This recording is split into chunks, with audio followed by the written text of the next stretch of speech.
An exciting day in the World Cup yesterday, as in the first match, Egypt was leading 2-0 with just over 10 minutes to go. Argentina went on a run. Messi assisted on their first goal, scored the second in the 84th minute, and then Enzo Fernandez iced it in the second minute of stoppage time.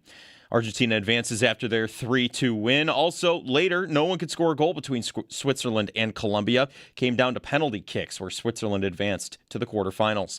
No matches today as we gear up for the start of the quarterfinals tomorrow, with France taking on Morocco at 4. Looking around the NFL Network's Mike Garafolo reports that the Buccaneers and Baker Mayfield are not close on an extension. The Giants claimed defensive lineman C.J. Ravenel off waivers from the Titans, and the Commanders hired former Vikings assistant general manager Demetrius Washington as senior personnel executive. In the NBA, per ESPN's Shams Charania, the Washington Wizards are set to sign free agent wing Chris Middleton to a 3-year, $17.6 million deal. Middleton's return to Washington is folded into an elaborate 6-team trade between Detroit, Memphis, LA, Milwaukee, the Mavericks, and the Wizards. In the MLB, the Blue Jays beat the Giants 9-3. The Yankees, they fell to the Rays 6-4. The Red Sox, they beat the White Sox 8-1. And the Royals beat the Mets in a high-scoring affair 16-12. Make sure to catch Chopin Bulldog today in the 4 o'clock hour for Beef on Weck Wednesdays, brought to you by Connor's Restaurant, 3465 Seneca Street. It's your chance to win a $50 gift card to Connor's, where every Wednesday, score 4 Connor's Beef on Weck meals for just $55 or 1 for $15, because Connor's is better. That's your Paddock Chevrolet Sports Update. Paddock Chevrolet, with you for the extra mile since 1935. I'm Joe Cali for Western New York's Voice of the Fan, WGR.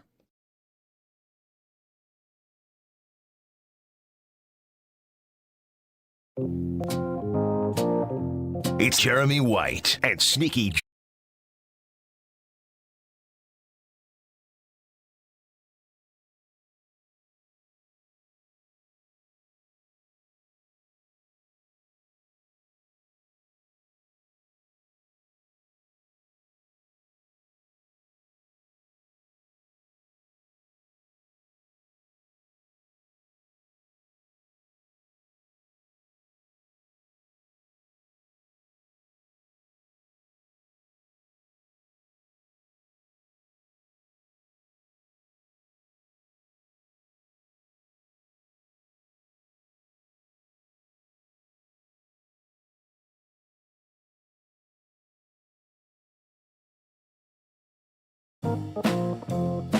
Season's over. My season as a Yankee coach is over. No more Yankee games. Junior Yankees. Yeah, it's a run. My contract has not yet been renewed to coach the Yankees next year. I don't know. Might he move on to a different... Is there an exit meeting to be had, I'm assuming it's different teams every year.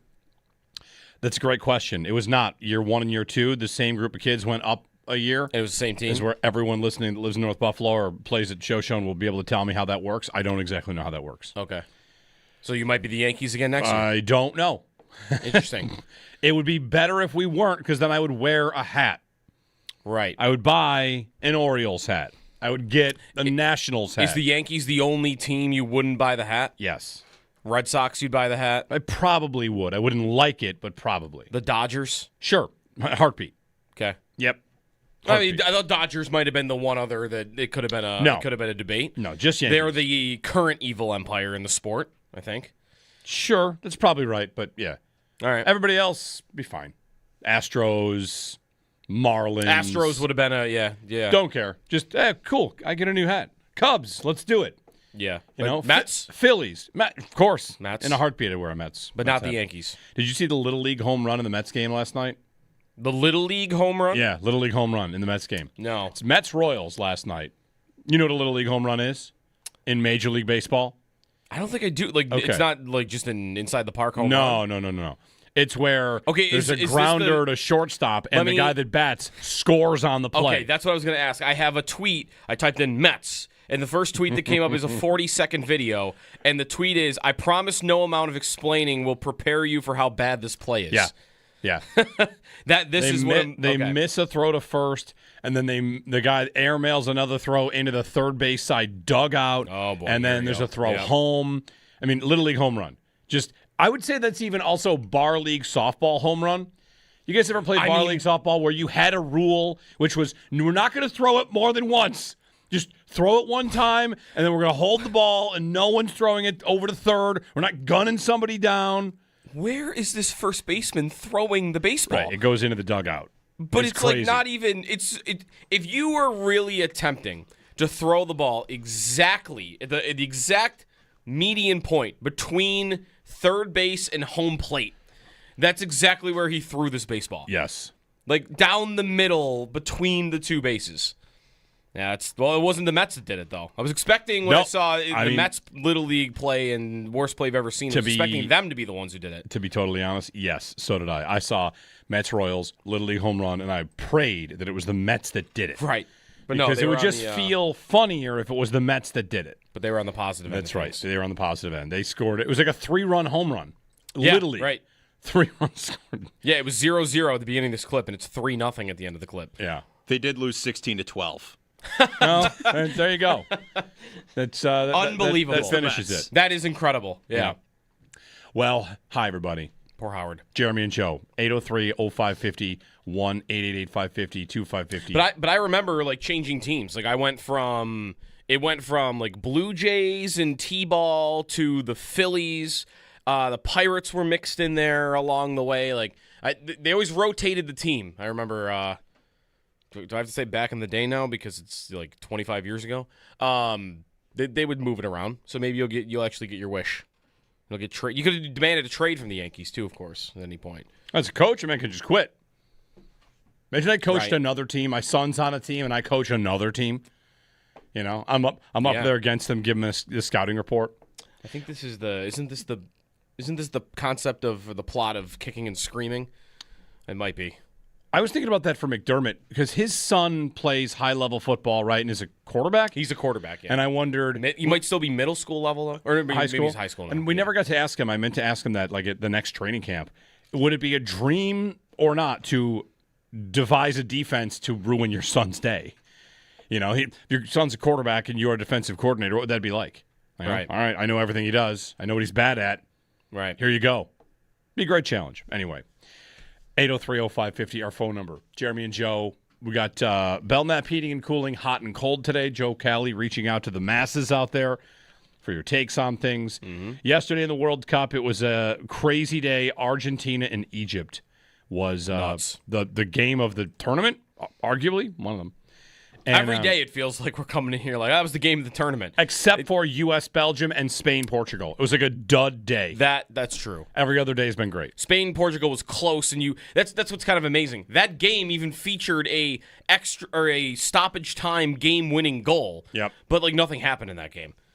Like it was pretty constipated back and forth. Whereas yesterday, I mean, I was not watching that game. I was on the golf course, but it was like update. Egypt's up 2-0, and didn't it all happen in like 10 minutes? Argentina, they did all of what they did in 10 minutes. They were the first team to win down 2 with 10 minutes left to win, and they won in regulation. They won in regulation, which was like that's like the Sabres against the Bruins in Game 1, right? Down 2, right, late, and they won in regulation. So now there was refereeing stuff I saw too in this game. I saw a lot of complaining about refs in this game. Of course there was. The game appeared to be fixed, which maybe that's the way we finally get rid of replay in sports. Is anybody else out there? You're saying that like legitimately? Yes, the Egypt coach said it was fixed. Wow. Said there was no justice today. Yeah. Isn't that the thing, hopefully, if we ever get rid of replay, which I think we never will, is anybody else out there, I don't know, you're with me, you would strike it dead forever and never think about it ever again? Because we've gotten to a point where, well, guys, it's about getting the call right. And was the call right that took the call off the board, the goal off the board, the 100-yard foul? It's 100 yards away. In the build-up on a counterattack, Egypt scores to go up 2-0, and they go back in review for a foul at the other end. Right. Like all the way at the other end. 100 yards the VAR away. Review was like they fast-forwarded the part where he runs all the way through the field with the ball. Mm-hmm. Like they had to do the two times fast forward. Hold on, let's go back and find this. Yeah. Why not go back 10 minutes before that? Why not go back 17 minutes before that? That is that not totally subjective? Like how far back you're allowed to go? Well, am I allowed to go back 3 minutes? That's what I've always wondered about hockey. Like, does hockey have a set time limit for offside, or if you come into the zone offside and then you have the puck for 8 minutes in the zone, it's offside. It's still offside, so we're going back 8 minutes? If you want to challenge it. All right. If you want to challenge that, that's offside. How different is that review yesterday, 100 yards away, different than the Bills score a touchdown on 3rd and 8, and the officials go back and they say, actually, on 2nd and 10, there was a hold. You know, you got a run play before this that looked like it went, no, there was a hold. Take the touchdown off, move back to 2nd down, go back 10 yards backwards. I you know me, I'm constantly complaining about this and the we have to get it right crowd. I just wonder if they realize that it's not getting it right. And if they think, in theory, getting things right is great, but we have to accept a level of, fluidity here. Because what replay of everything and subjective replay and all that has been able to do is have people wonder if the game is fixed, and they're using replay to fix it. Like the Egypt coach who said there's no justice in this game. Yeah. Messi was also incredible at the same time. The goal he scored hit the crossbar harder than any ball I've ever seen hit a crossbar. The guy that passed him that ball, I thought, was the guy, like the man of the play. Oh, yeah. Like a little layoff pass for Messi to just blister it into the top of the net. Yeah, to not have like tunnel vision on like I'm in the box, I have the ball, I need to find a way to turn and shoot this, and to be looking behind you and Messi streaking towards you at speed. Yeah, that pass was awesome. The little drop pass, like to have him rocket it like that. And Messi had the setup, I think, on the first goal too. Yep. I mean, it is an absolute treat to still be able to watch him at 39 and be this good. It really is. It defies logic in that sport for him to still be this good at 39. It actually, like watching what he did yesterday, and he's now leading the tournament again in goals. Right, he's one up on. It's a good golden boot race. It's him, Haaland, Kane. And Mbappe are one back. Kane's 1 or 2 back. But I thought about yesterday, it's horrible that he plays behind a paywall in the MLS. Right? He's still the best. Is he not still the best player in the world? Or one of the best 3, maybe? Best 5? Yeah. He's not. If he's not number 1, he's still not far off of it. And like nobody's watching him the last 3 years. Well, that paywall's why he's here. I know, right? Which is what's kind of lame about it. Sell subscriptions to a television streaming service. Lame. Like, I haven't watched a single one of his games since the last World Cup, really. Yeah, I mean, I'm not routinely making MLS a part of my routine, and it probably could and should be, knowing, like, hey, Messi plays tonight, you can watch him again. Then again, he goes in and does he play, like, what, a half a game, score a goal? Right, like how seriously does he even really take it? It's MLS. I've got numbers on what the U.S.-Belgium game did in television, which we're going to have a fun game with that a little bit later on, just how many people watched it and comparing the other major sports and where it ranks. So we'll get to that. In the meantime, it's a day without the World Cup, 3 weeks away from the start of Bills camp. Starts 3 weeks from today. Sabres offseason remains dormant, I would say. Right? Yeah. Dormant? Yeah. Stagnant also. Yeah, stagnant, dormant. There might be another word I'm looking for, but whatever. I feel like the next big shoe to drop is going to be Peyton Krebs' arbitration or signing, which I don't get the sense. The next thing that will, probably the next or thing. Or a minor league contract or two. We never got to the goalie they signed. Owen knows the goalie that got signed for them, right? He was out with you in New Mexico. He was in Sault Ste. Marie when I got drafted in the OHL. Yeah. I didn't spend a ton of time with him, but when I got drafted, I went to rookie camp. He wasn't there, and I went to main camp in Sault Ste. Marie, and he was like the first guy I met, and he was great, really, really cool. I really enjoyed my time with him. I thought he was impressive. What's his name again? Matty Villalta. Yeah. He was King's 3rd round pick back then. I don't know what year it even would have been, maybe 18. But he was impressive, and it was like a sort of young kid going in and like seeing the first real stud goalie that I ever got to really like spend some time with. And it was like, oh, okay, this is a legit Like, this is a very different thing than I've been doing. And this guy is pretty intense, and this is really cool.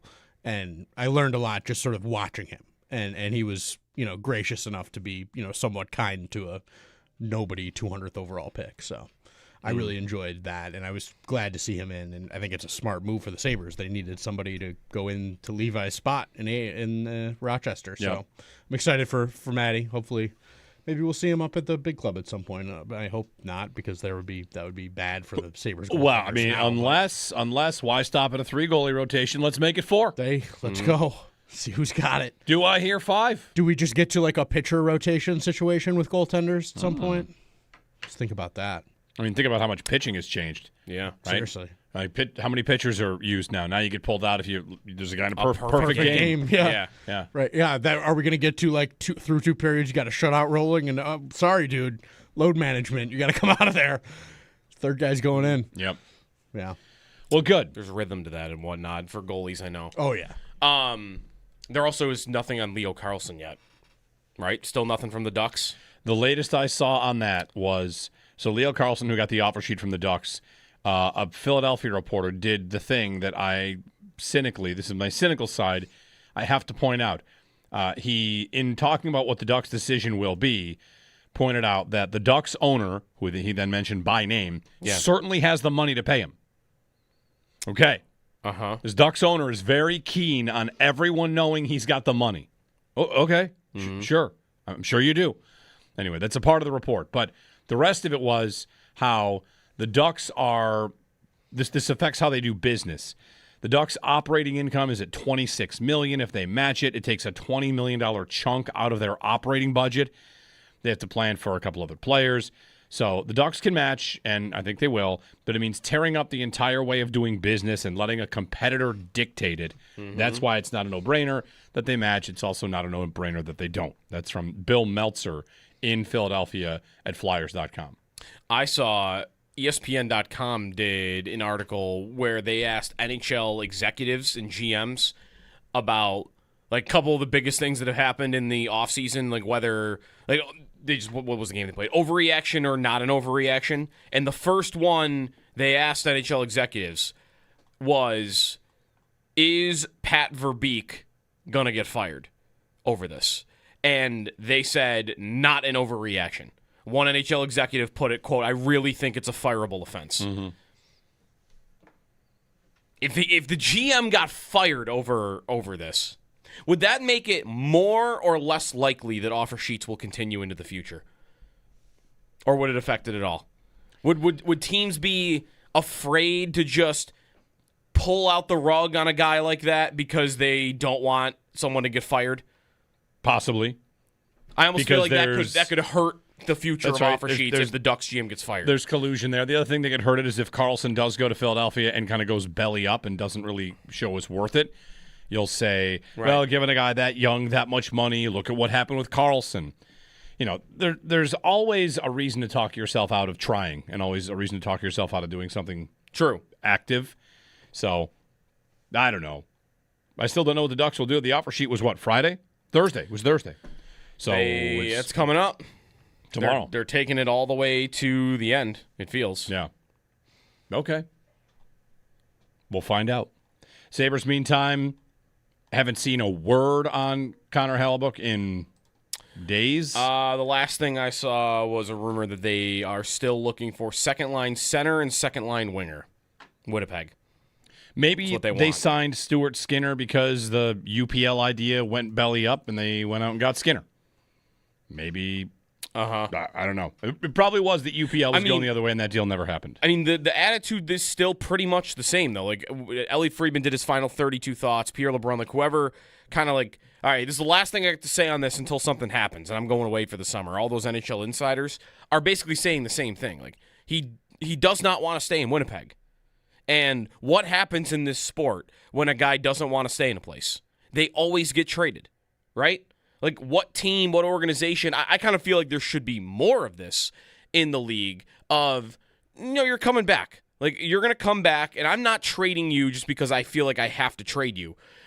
But that's not how GMs do it. They will move the guy. They don't want to deal with the headache. They would like it to be over. So if that's pretty commonly out there that he wants out, he wants to go to an American market, then like they're gonna trade him. That's just how it works in the league, and it's just a matter of when. And that could be annoying because you might feel like, okay, the Sabres offseason is kind of stuck in the mud here and can't really get going without this. Maybe it just won't get going at all. And then you might have a trade in like the middle of August, right? Like when they trade for Jeff Skinner. Wasn't that like the middle of summer? I believe it was August 2nd. Okay. Like the middle of summer when August 1st, everything had been done, right? Yeah. The NHL offseason was like closed for business. Nobody was doing anything. And I'm sure that was probably their biggest move of the summer, although they had the O'Reilly trade that summer, right? Yes. Okay, so it was their second biggest move of the summer. That just happened in the middle of August. Like at some point, I do feel like he will get dealt. It's just, do they want to go to camp with him in Winnipeg if they know he's unhappy? Will he start to push more every week that passes that he isn't moved? I remember when Eichel was going through the trade saga, there was new stuff every week. He fired his agent in the middle of the summer because he hadn't been traded yet. And that, I remember, was a story. Like, you might get some of that from Hellebuck. Like, if I'm not dealt, like, maybe he'll do the same thing. Maybe he'll fire his agent along the way, or he'll start leaking things to the media more from his side. I just don't think that's over. And until that's over, I'm never willing to declare that their offseason is over because they're still the favorites. And they're still, I mean, Jason Robertson hasn't signed, and like maybe there's Dylan Larkin. It's kind of always this in hockey. You're waiting for one piece to be the domino. Yeah. I've got Morgan Riley out of Toronto as a when, not if reported. A lot of whens, not ifs, it feels like. Yeah. Yeah, that's David Pagnotta, the when, not if. So, the log jam in the NHL, it's standard. That's more of a trade for the summer. Oh, that's more of a trade for August. Oh, that's more of a trade for training camp. Oh, that's more of a trade for the deadline. You wondered this yesterday. Like, if the Flyers don't get Leo Carlsson, like, are they going to be the team that breaks the logjam because they're going to go take that $18 million and they're going to go throw it at somebody else? They certainly should. Or a big move at least. Like, if they want to make a big swing and this one doesn't get done for them, will they just turn to the next thing and be more aggressive than anybody else has? Like, they're not a Hellebuck team, but like, oh, okay, we couldn't get him. Let's go get Hellebuck. We'll outbid some guy that we haven't been talking about for the last couple of weeks because we were planning this. Now we're going to turn our attention there, and we're going to outbid whoever the current highest bidder is. That could be Robertson. I think it makes more sense for Robertson. They're not a goalie team. They had a good guy last year. So, one thing has got to break this somewhere. And it could just be waiting for Carlson to get done. In Anaheim to make a decision already. 803-0550, our phone number. Belknap Heating, hot and cold, coming up 7 o'clock, 8 o'clock, somewhere in that neighborhood. And, a day without soccer. Get some Bills chatter in today. There was also another Brandon Ayuk update yesterday. I think his career is over. I am at, I really should have traded him to you when you made that offer. I don't think he's ever playing football again.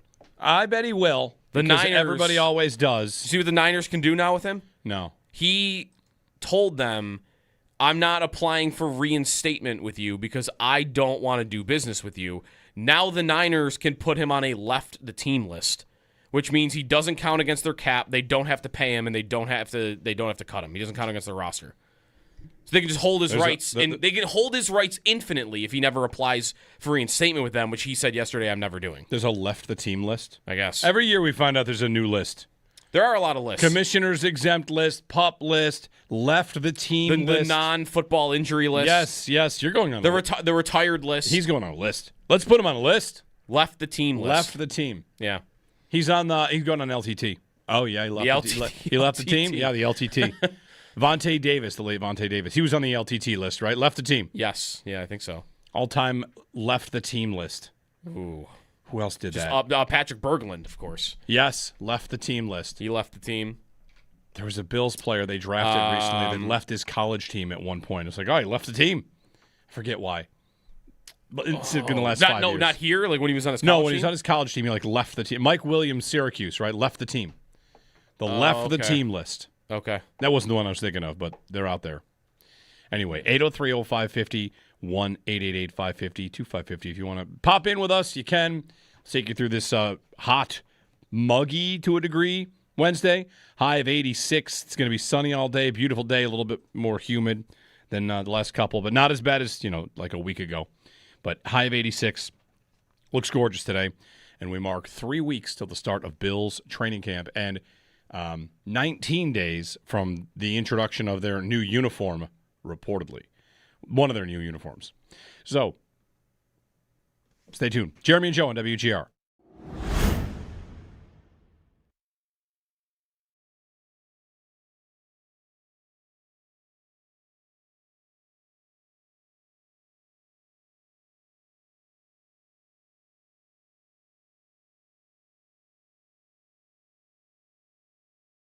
Now, there was refereeing stuff I saw, too, in this game. I saw a lot of complaining about refs in this game. Of course there was. Thierry Henry the game was one of them. appeared to be fixed, which maybe that's the way we finally get rid of replay in sports. Is anybody else out You're there? saying that, legitimately? Yes, the Egypt coach said it was fixed. Wow. There was no justice today.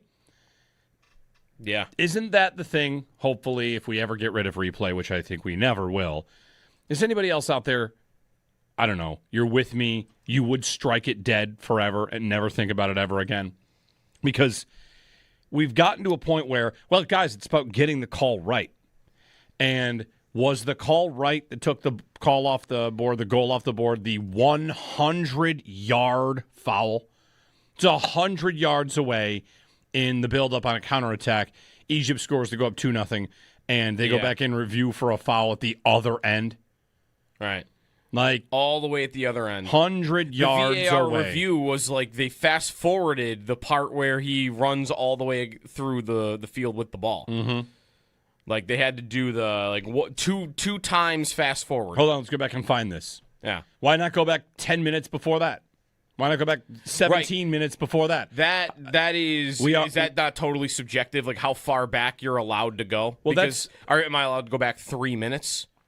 That's what I've always wondered about hockey. Like, does hockey have a set time limit for offside, or if you come into the zone offside and then you have the puck for 8 minutes in the zone, it's offside. It's still offside, so we're going back 8 minutes. If you want to challenge it, all right. If you want to challenge that, that's offside. How different is that review yesterday, 100 yards away? Different than the Bills score a touchdown on 3rd and 8, and the officials go back and they say, actually, on 2nd and 10, there was a hold. You got a run play before this that looked like it went, no, there was a hold. Take the touchdown off, move back to 2nd down, go back 10 yards backwards. I you know me, I'm constantly complaining about this and we have to get it right crowd. I just wonder if they realize that it's not getting it right. And if they think, in theory, getting things right is great, but we have to accept a level of, fluidity here. Because what replay of everything and subjective replay and all that has been able to do is have people wonder if the game is fixed, and they're using replay to fix it. Like the Egypt coach who said there's no justice in this game. Yeah.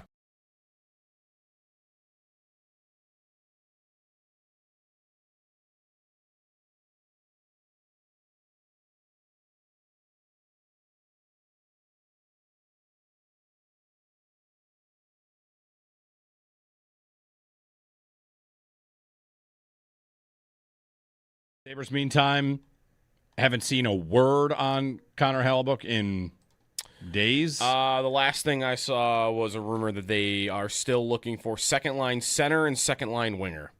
Winnipeg. Maybe they signed Stuart Skinner because the UPL idea went belly up and they went out and got Skinner. Maybe. I don't know. It probably was that UPL was going the other way and that deal never happened. I mean, the attitude is still pretty much the same, though. Like, Ellie Friedman did his final 32 thoughts. Pierre LeBrun, like, whoever kind of like, all right, this is the last thing I have to say on this until something happens, and I'm going away for the summer. All those NHL insiders are basically saying the same thing. Like, he does not want to stay in Winnipeg. And what happens in this sport when a guy doesn't want to stay in a place? They always get traded, right? Like, what team, what organization? I kind of feel like there should be more of this in the league of, you're coming back. Like, you're going to come back, and I'm not trading you just because I feel like I have to trade you. But that's not how GMs do it. They will move the guy. They don't want to deal with the headache. They would like it to be over. So if that's pretty commonly out there, that he wants out, he wants to go to an American market, then like they're gonna trade him. That's just how it works in the league, and it's just a matter of when. And that could be annoying because you might feel like, okay, the Sabres offseason is kind of stuck in the mud here and can't really get going without this. Maybe it just won't get going at all. And then you might have a trade in like the middle of August, right? Like when they trade for Jeff Skinner. Wasn't that like the middle of summer? I believe it was August 2nd. Okay. Like the middle of summer when August 1st, everything August had been done, right? Yeah. The NHL offseason was like closed for business. Nobody was doing anything. And I'm sure that was probably their biggest move of the summer, although they had the O'Reilly trade that summer, right? Yes. Okay, so it was their second biggest move of the summer. It just happened in the middle of August. Like at some point, I do.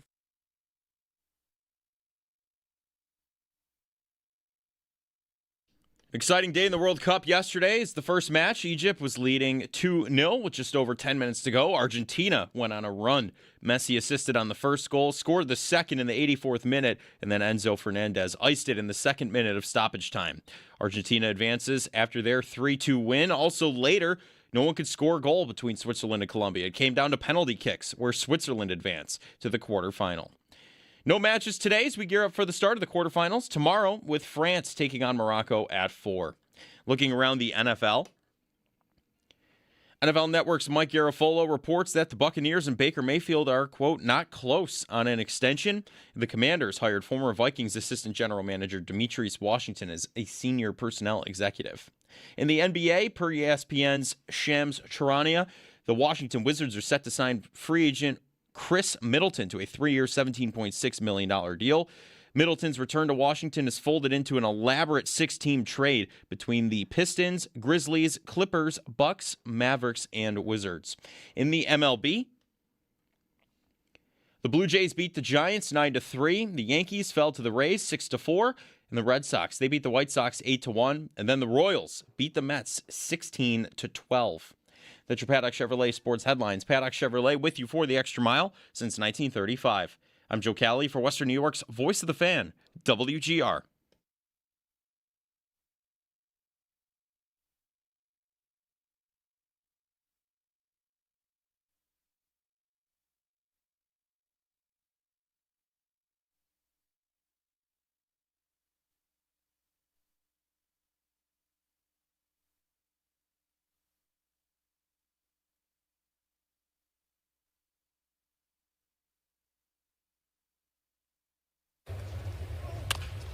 Little tapper left to the mound. Lugo fielding, throwing on the run, and it gets on by Caglione. That'll bring in the game's first run as Ewing scores. Bichette to third, and all the way to second goes Benj. Now it's thrown to the backstop, and Bichette digging for the plate. He scores. Now the ball gets away again, and Benj will score.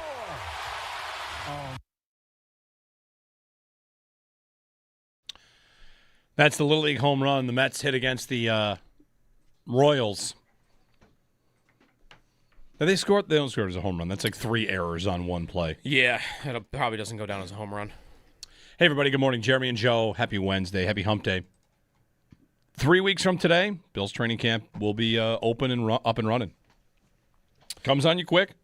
And we've got 7 or 8 more World Cup games left. That ends on July 19th, so like 11 more days for the World Cup. Yep. Eager to see what the number is for the final. I have the rating for the Team USA game. Yeah. Mike Florio, Pro Football Talk, had it at 42 million. I found a number of facts. I went ahead and did research. So the highest rated hockey game, the highest rated basketball game, baseball game. I've got Olympics, the Masters, right, where everything ranks. Yep. I could give you a fire hose of this or, treat it like a World Cup of Joe, a little fact at a time. Okay, we could do that. 42 million. You want to know what that is on the level of?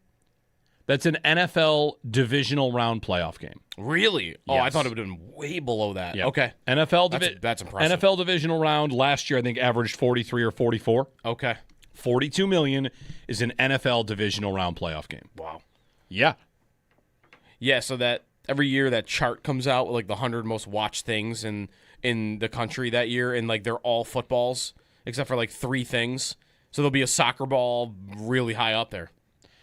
Yes. That is going to be... I think that's right. Yeah. Yep. Last year, right, the divisional I playoff thought you were game. going to say like NFL preseason. Well, I guess 40. Yeah. No one's watching. Here you go. If it's just $42 million in Yeah. 2025, that would be sixth. Sixth. Yeah, tied with Bills Ravens. Wow. Bills Ravens was the sixth highest rated sporting event. Wow. Yep.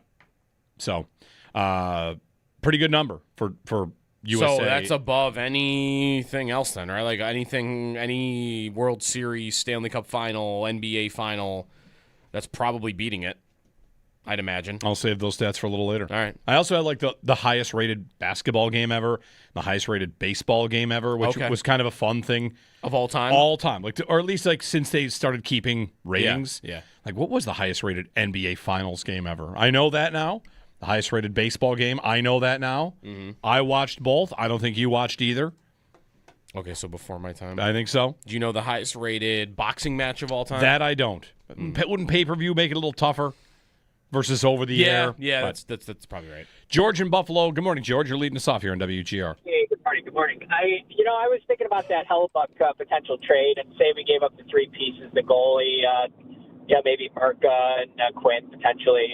Who knows how it really shakes out? But assuming we're getting him for the playoffs, we have to make it to the playoffs.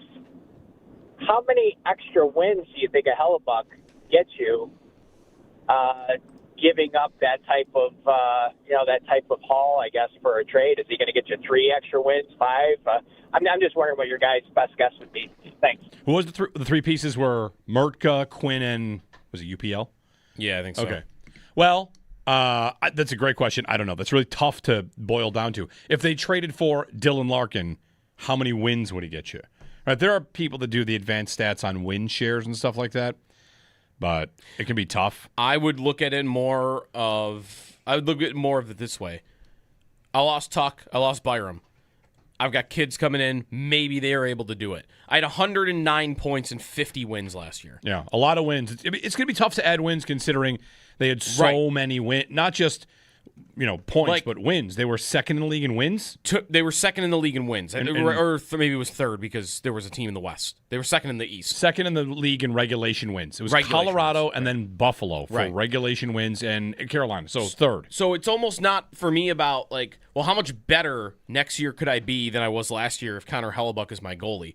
It would be, for me, I'm expecting just a little regression. Nothing crazy, but 109 points, 50 wins, 45 or 42 in regulation will be very hard for them to match. It just will. It will be very hard for them to match that. You're going to need a lot of things to go your way. To without doing anything else, to just have 109 points again. You're going to need your goaltending that's been pretty rocky year to year, those two, UPL more so, to just do what they did again next year. That's not just easy. That's not so easy, I think. You've got rookies that are going to come in and be asked to play roles that were being played by veteran players. And health-wise, I'd like the top guys to be as healthy as they were last year. If I get all that to happen, then, yeah, I'll have 109 points again. What are the odds that all those things are going to happen? I'm not telling you they're going to regress down to a 90-point team or an 85-point team and miss the playoffs, but I think it's right to expect, with what the offseason's been so far and the youth that's coming in, if they go down to a team that's 100 points or 102 points and wins 45 games, that's probably a reasonable expectation. Their over-under is not going to be higher than that. So, yeah, I feel like a couple of wins are going to come off the board because of what's happened this offseason. If I get Connor Hellebuck, I'm okay, they're right back on there. 109 points, I go higher. I could be a team now that gets to 115. The one thing I just think your number for what you're expecting them to be is a lot closer to what it was last year than it currently is. Right now, I would bet you if we had to bet, I'd bet it's below 109. The one thing I would say about Hellebuck. you on Hellebuck more than me and Owen and Joe Kelly, we know where you guys are. You seem to be very firmly confident he will continue to be good to great. Yes. Yeah. There's not any doubt for you there. And for me, I wouldn't say there's a lot of it. I just think I'm less bank it, less, hammer it out in stone than you. I don't know that I'll have more wins if I trade for Hellebuck. They could have the same exact season with him or without him. What I'm hoping for is the playoffs and then goalie voodoo and all that. I'm just kind of giving myself to the universe and saying, I don't know. If they want to do that, I think I would support it for sure. And it's a fun idea, and but I don't sit here and to me there is some uncertainty. Yeah, I think that's totally fair for a guy that's into his 30s and making $8.5 million. Like right. that, And the 30s doesn't talk me out of it, and a year that he had doesn't talk me out of it, but it does give me a little bit of, listen, it doesn't have to work. But that's true of pretty much any player, right, that it doesn't have to work. That's where I think I would feel more confident in him being what he has been historically than I would in really anything else that they would be able to do right now that isn't one of the huge moves. I'm more confident that Hellebuck will be Hellebuck again than I am that Patrick Kane will be the exact same he was last year, even for Detroit. I'm more confident that he will be good for them than I would be if Claude Giroux's off the table now. But if Claude Giroux had come in, I would have more confidence that I think Hellebuck will fill his role than I would in a Kane move or a Giroux move or any of those sort of middle tier additions to the forward group or the defense group, whatever. And to me, that is because of, I referenced this before, but Hellebuck's style is one that I feel would be conducive to longer-term success. He plays very analytically. He's very conservative in terms of his angles and how deep he plays. And the more reps he gets playing that way, the better he will become. And it's not that really big of a load on his body the way he plays. It's not as acrobatic as a Vasilevsky is. And to me, elite lasts. Like truly elite players last. And Hellebuck is that. Vasilevsky we have seen last for I think longer than people expected. I know his playoff numbers have not been great, but he's still a horse for them. And he is still great. And I think goaltenders, even more specifically, elite really lasts. Luongo, Lundqvist, like there are plenty of examples to go to, and to me, less of the Carey Price that would scare me off of it. Yeah. And so that's why I have maybe the confidence that you're referring to there with Joe, and that's why I'm there too. If you can't get a deal done with Winnipeg because the goalie route has dried up, we kind of went over this on July 1st. UPL had a no-move clause kick in where he can list a few teams. Okay, it kicks in. He says Winnipeg. Is it all over? What now? Do they need you to send? Do they need UPL? If they want somebody in net, well, there's a combination. Let's just say they say we're trading our goalie. We need a goalie, and I don't think that they're thinking of Colton Ellis that way. And Lyons got 1 year left and is older. They signed Skinner. That's right. But if UPL was central to the deal because they thought we want a goalie with some pedigree, some success. Say they think that he could be good. Sure. Like that's they want. We can sit here and talk about Murka and Quinn all we want, but if the key thing, like what could I replace instead of Murka? How about a different prospect? Instead of Quinn, how about a different forward? Not that I'm going to do all these trades, but UPL's the hardest thing to actually swap out in that trade. And if he now has his no move and doesn't go there, is it dead? And that's twofold, because even if Winnipeg said we're good with Alex Lyon, he's been pretty consistent for 5 years, and he only makes $1 million. Now I've got $13 million in goalies. Now if I'm Buffalo, I've got $14 million. I have to trade Luukkonen somewhere else. Yeah. And you probably can figure out a way to do that, but it's just another layer that I have to execute. Yeah. Because I'm not spending. I don't even think I have the cap space right now to just add Hellebuck and $8.5 million without salary going back the other way like Luukkonen would. I was just looking at it. They right now have 8.6 in cap space, and Hellebuck is 8.5. So they'd have just enough. Coincidence. They'd have just enough, and that would be without signing Krebs. Exactly. It would cost you Krebs probably. And that's if a McLeod or somebody wasn't also in the deal. Right. But you'd still be trading Luukkonen. Yeah, you're trading. If you trade for Hellebuck, Luukkonen's gone. Whether it's there or somewhere else, I would be stunned if he goes like, yeah, I'll play ball and play 20 games. So I do think it would make it harder. I think it would make it a lot harder to have Luukkonen tell them no. Like you're on my no trade list, and that I think would be a roadblock. I'm not saying they couldn't work around it. Like how central is goalie to the Winnipeg part of it? I don't know. Every time a reporter does talk about them, it's goalie's never mentioned. That's what I was going to say. Is I don't know how critical that is for them with Skinner coming in. They've always kind of been comfortable having veteran, journeyman sort of guys, but that's with Hellebuck, so I guess that would be different. But I mean, could you give him take Lyon? You want Lyon? Yeah, it's 1 year on a contract for a guy. But whatever, it's like you get. Here's your functional NHL goalie who was good last year with Stuart Skinner. Take this guy, pair him with Stu, and then we'll figure out what the hell we're gonna do here with Luukkonen. That's not your problem anymore. We'll get rid of him, and then you run Hellebuck Ellis. 803-0550. Thanks for the phone call, George.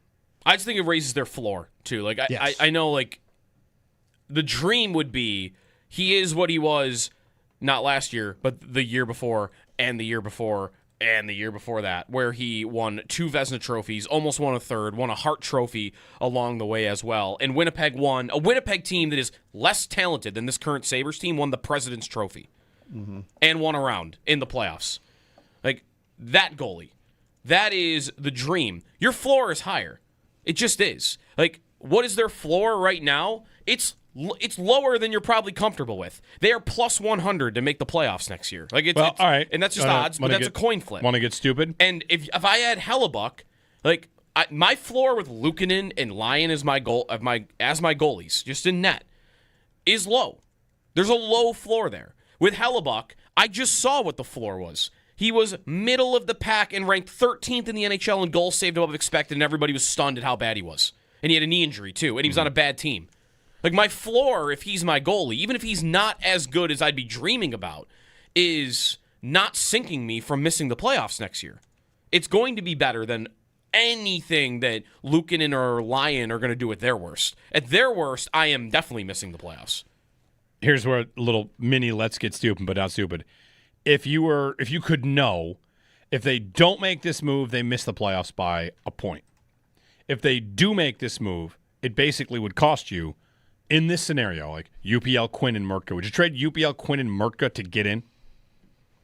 Yes. Yeah. I would. For a year with Hellebuck. Again, it wouldn't be a year with. The idea is like, if it were the difference between getting in and not getting in. Now, does that have to be true? No, but yeah. But I think it would help you a lot to solidifying your place as now a consistent playoff team, and that the regression that you're about to face is not going to actually be that much, if anything at all. 803-0550. Again, George, thanks for the phone call. We'll get a break in. When we return, perhaps the most stunning thing I found in the history of television ratings, after looking for some context, how the U.S. and Belgium did $42 million. I found a lot of sports that finished below that. And another one that happens every 4 years that dominated it. That isn't what you think.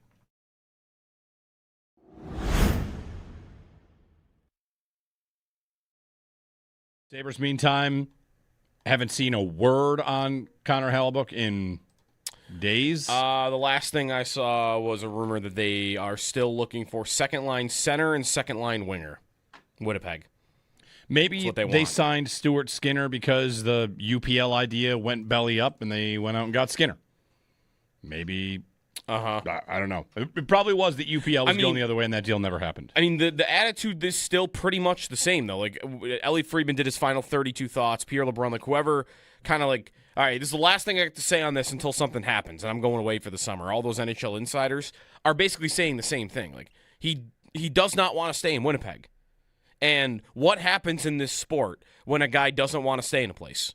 They always get traded, right? Like, what team, what organization? I kind of feel like there should be more of this in the league of, you're coming back. Like, you're going to come back, and I'm not trading you just because I feel like I have to trade you. But that's not how GMs do it. They will move the guy. They don't want to deal with the headache. They would like it to be over.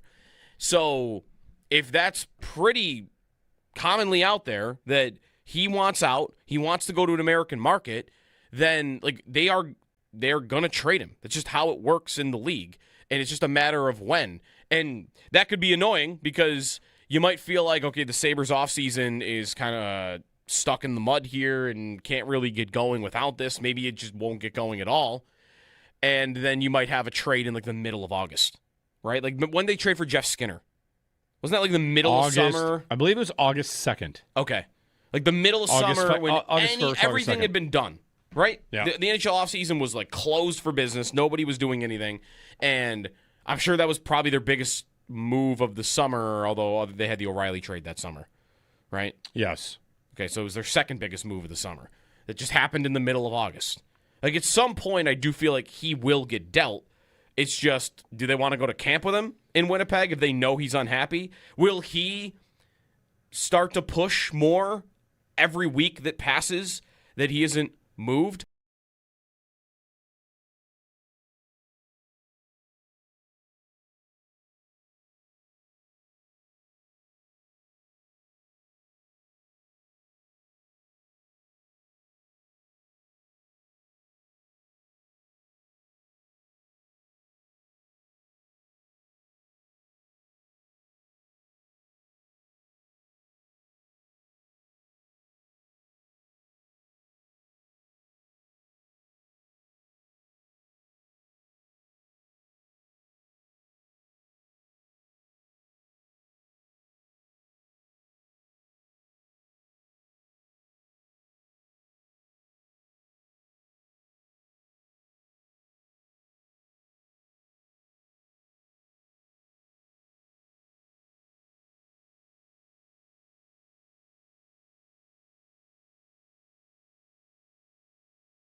So I was looking at some of the highest rated sporting events ever because U.S. Belgium got 42 million. It led me down a rabbit hole too.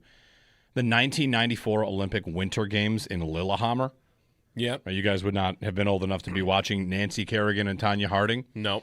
I guess that event between the two of them, and all the build up to it, got like a Super Bowl rating.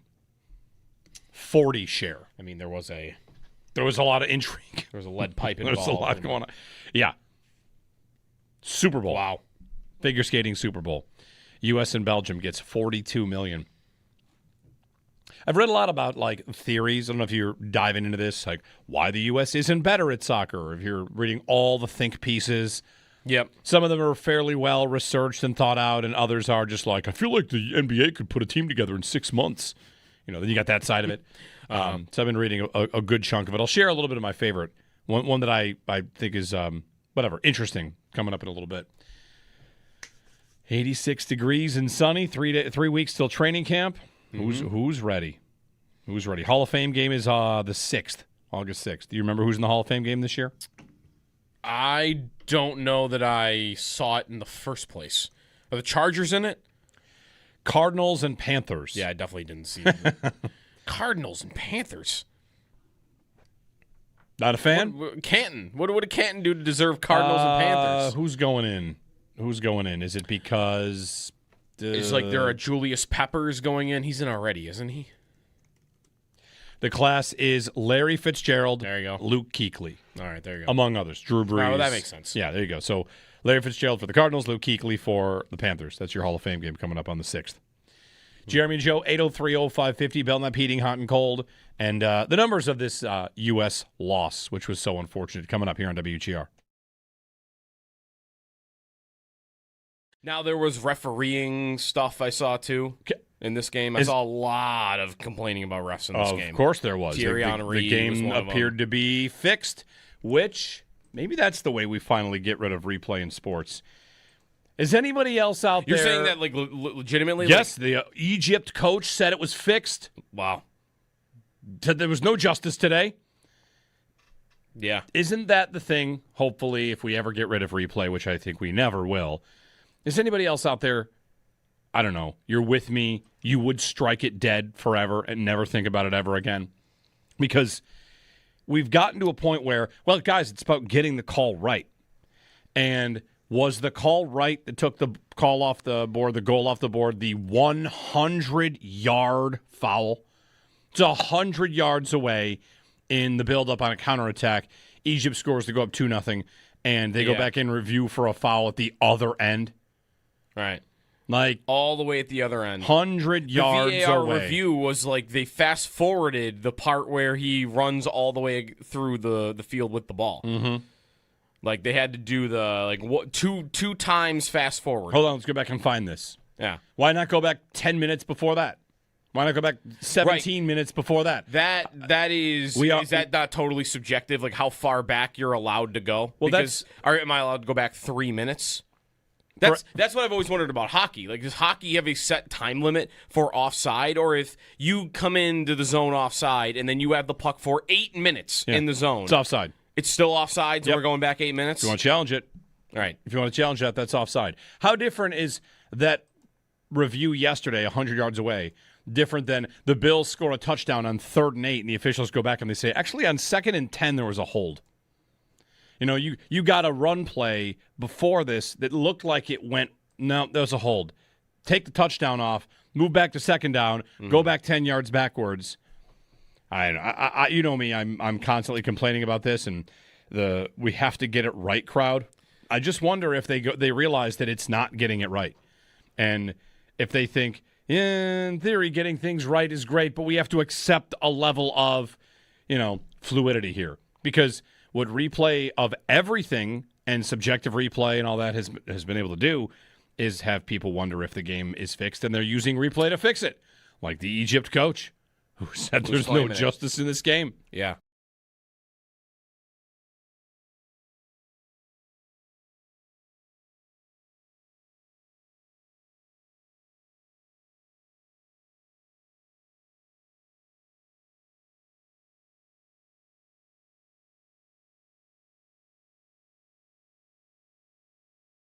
I just think it raises their floor, too. Like, I know, like, the dream would be he is what he was not last year, but the year before, and the year before, and the year before that, where he won 2 Vezina trophies, almost won a 3rd, won a Hart Trophy along the way as well. And Winnipeg won. A Winnipeg team that is less talented than this current Sabres team won the President's Trophy and won a round in the playoffs. Like, that goalie. That is the dream. Your floor is higher. It just is. Like, what is their floor right now? It's lower than you're probably comfortable with. They are plus 100 to make the playoffs next year. Like, it's all right, and that's just odds, but that's a coin flip. Want to get stupid? And if I had Hellebuck, like my floor with Luukkonen and Lyon as my goalies, just in net, is low. There's a low floor there. With Hellebuck, I just saw what the floor was. He was middle of the pack and ranked 13th in the NHL in goals saved above expected, and everybody was stunned at how bad he was. And he had a knee injury, too, and he was on a bad team. Like, my floor, if he's my goalie, even if he's not as good as I'd be dreaming about, is not sinking me from missing the playoffs next year. It's going to be better than anything that Luukkonen or Lyon are going to do at their worst. At their worst, I am definitely missing the playoffs. Here's where a little mini let's get stupid, but not stupid. If you could know, if they don't make this move, they miss the playoffs by a point. If they do make this move, it basically would cost you, in this scenario, like UPL, Quinn, and Murtka. Would you trade UPL, Quinn, and Murtka to get in? Yes. Yeah. I would. For a year with Hellebuyck, again, it wouldn't be a year with. The idea is like, Yes. if it were the difference between getting in and not getting in. Now, does that have to be true? No, but Yeah. But I think it would help you a lot to solidifying your place as now a consistent playoff team.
In the World Cup yesterday, Egypt was leading 2-0 over Argentina with just over 10 minutes to go.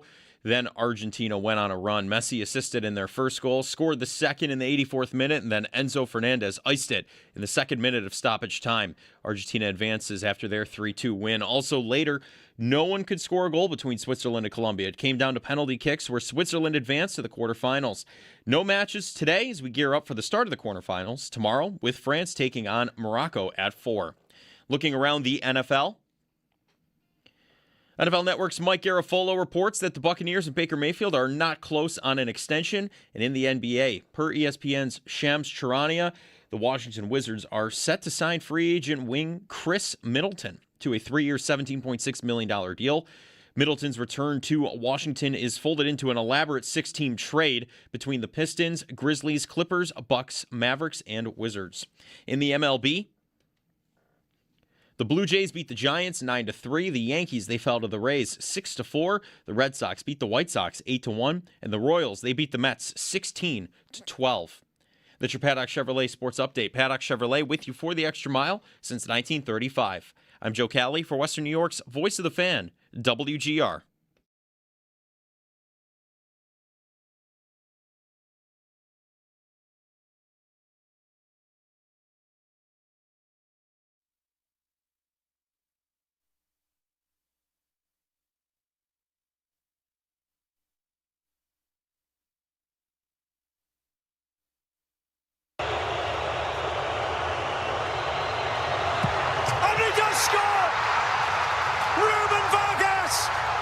Switzerland head to Kansas City to meet Messi and Argentina.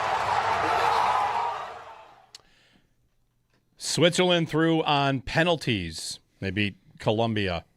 Is it better that the U.S. didn't lose on penalties? However the U.S. lost was going to lead to a take-pocalypse, right?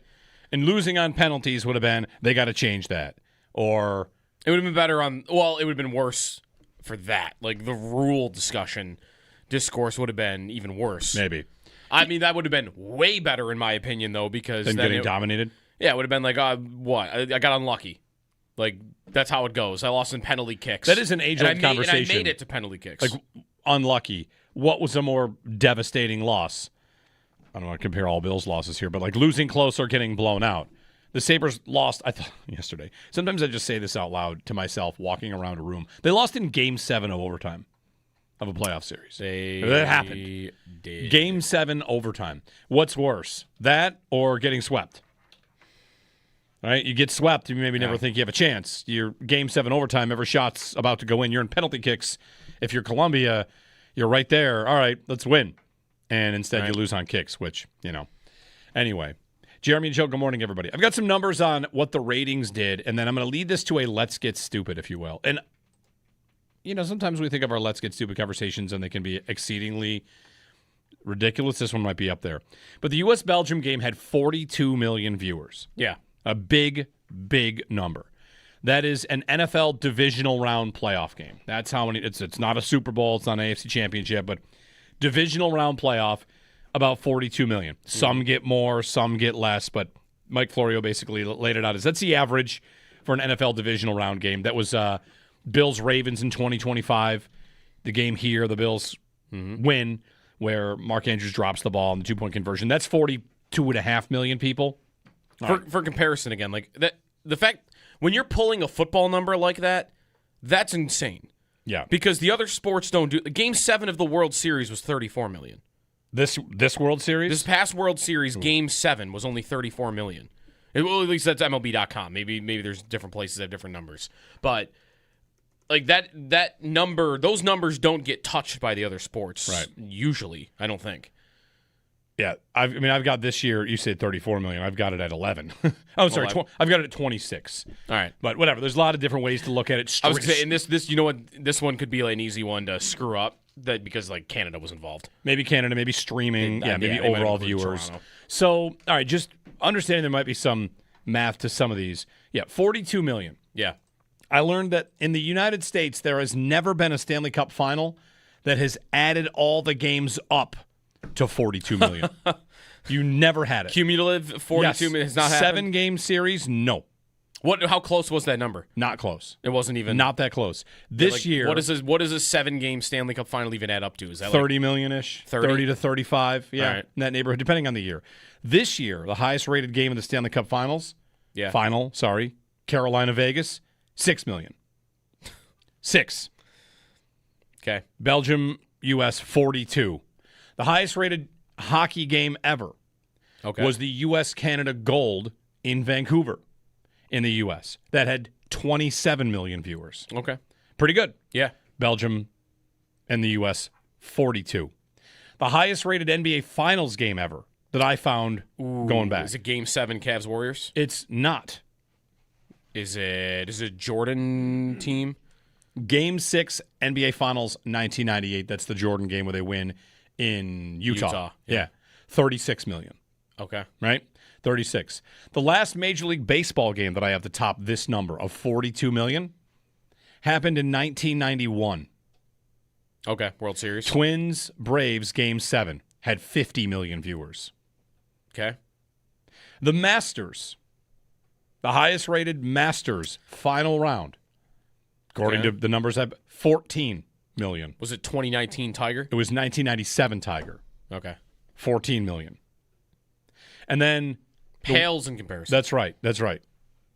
Of course, I mentioned last segment, the Winter Olympics with the short program between Tanya Harding and Nancy Kerrigan, like a Super Bowl level number. That's one that actually beat it. But I've got U.S. Belgium dwarfing a lot of it. Portugal Croatia did 11 million viewers, which is again that's double the highest rated Stanley Cup final game from this season. Maybe you think that's because it's Carolina and Vegas. Anyway, good numbers.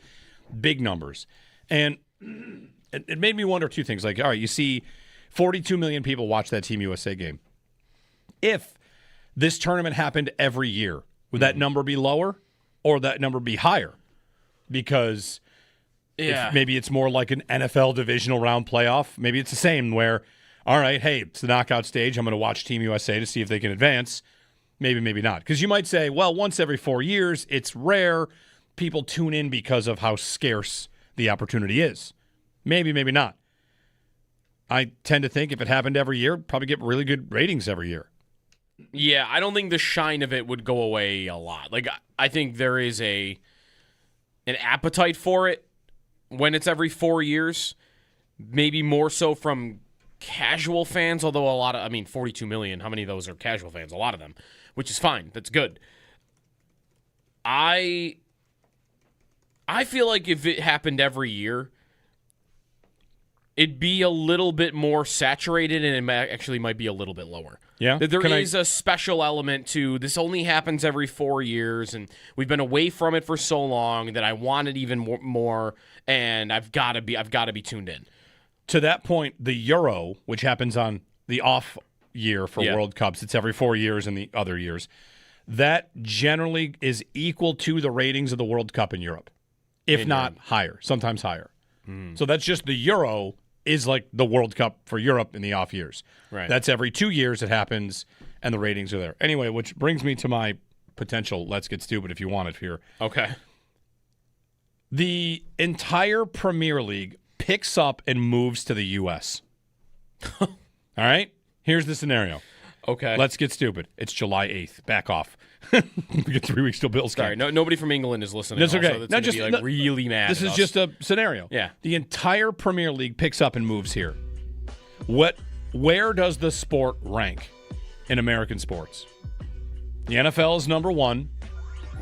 Where does it rank? Because, listen, Premier League ratings are not killing anything here. They're pretty good. They continue to climb. Yeah, like But you are being asked to watch another country's games. Did you find the highest rated Premier League game in the U.S.? It might be like, no, I did not. I should look for it. Like, I would imagine it's going to be... The highest rated Premier League game in the U.S. delivered 2.6 million. So half of a Stanley Cup final game. Okay. If the whole league moved here, and they had now teams, and the best league, this is a little bit, if you'll allow it, a side point to, if we sent our best players, we would just be the best, which I don't think is true. I think we do send our best players, whatever. Instead of that, it's, well, if the best players were already here playing in a league, we would watch that the most. Like, I don't think it would ever pass football. No, not even consideration. Would it get past the other sports?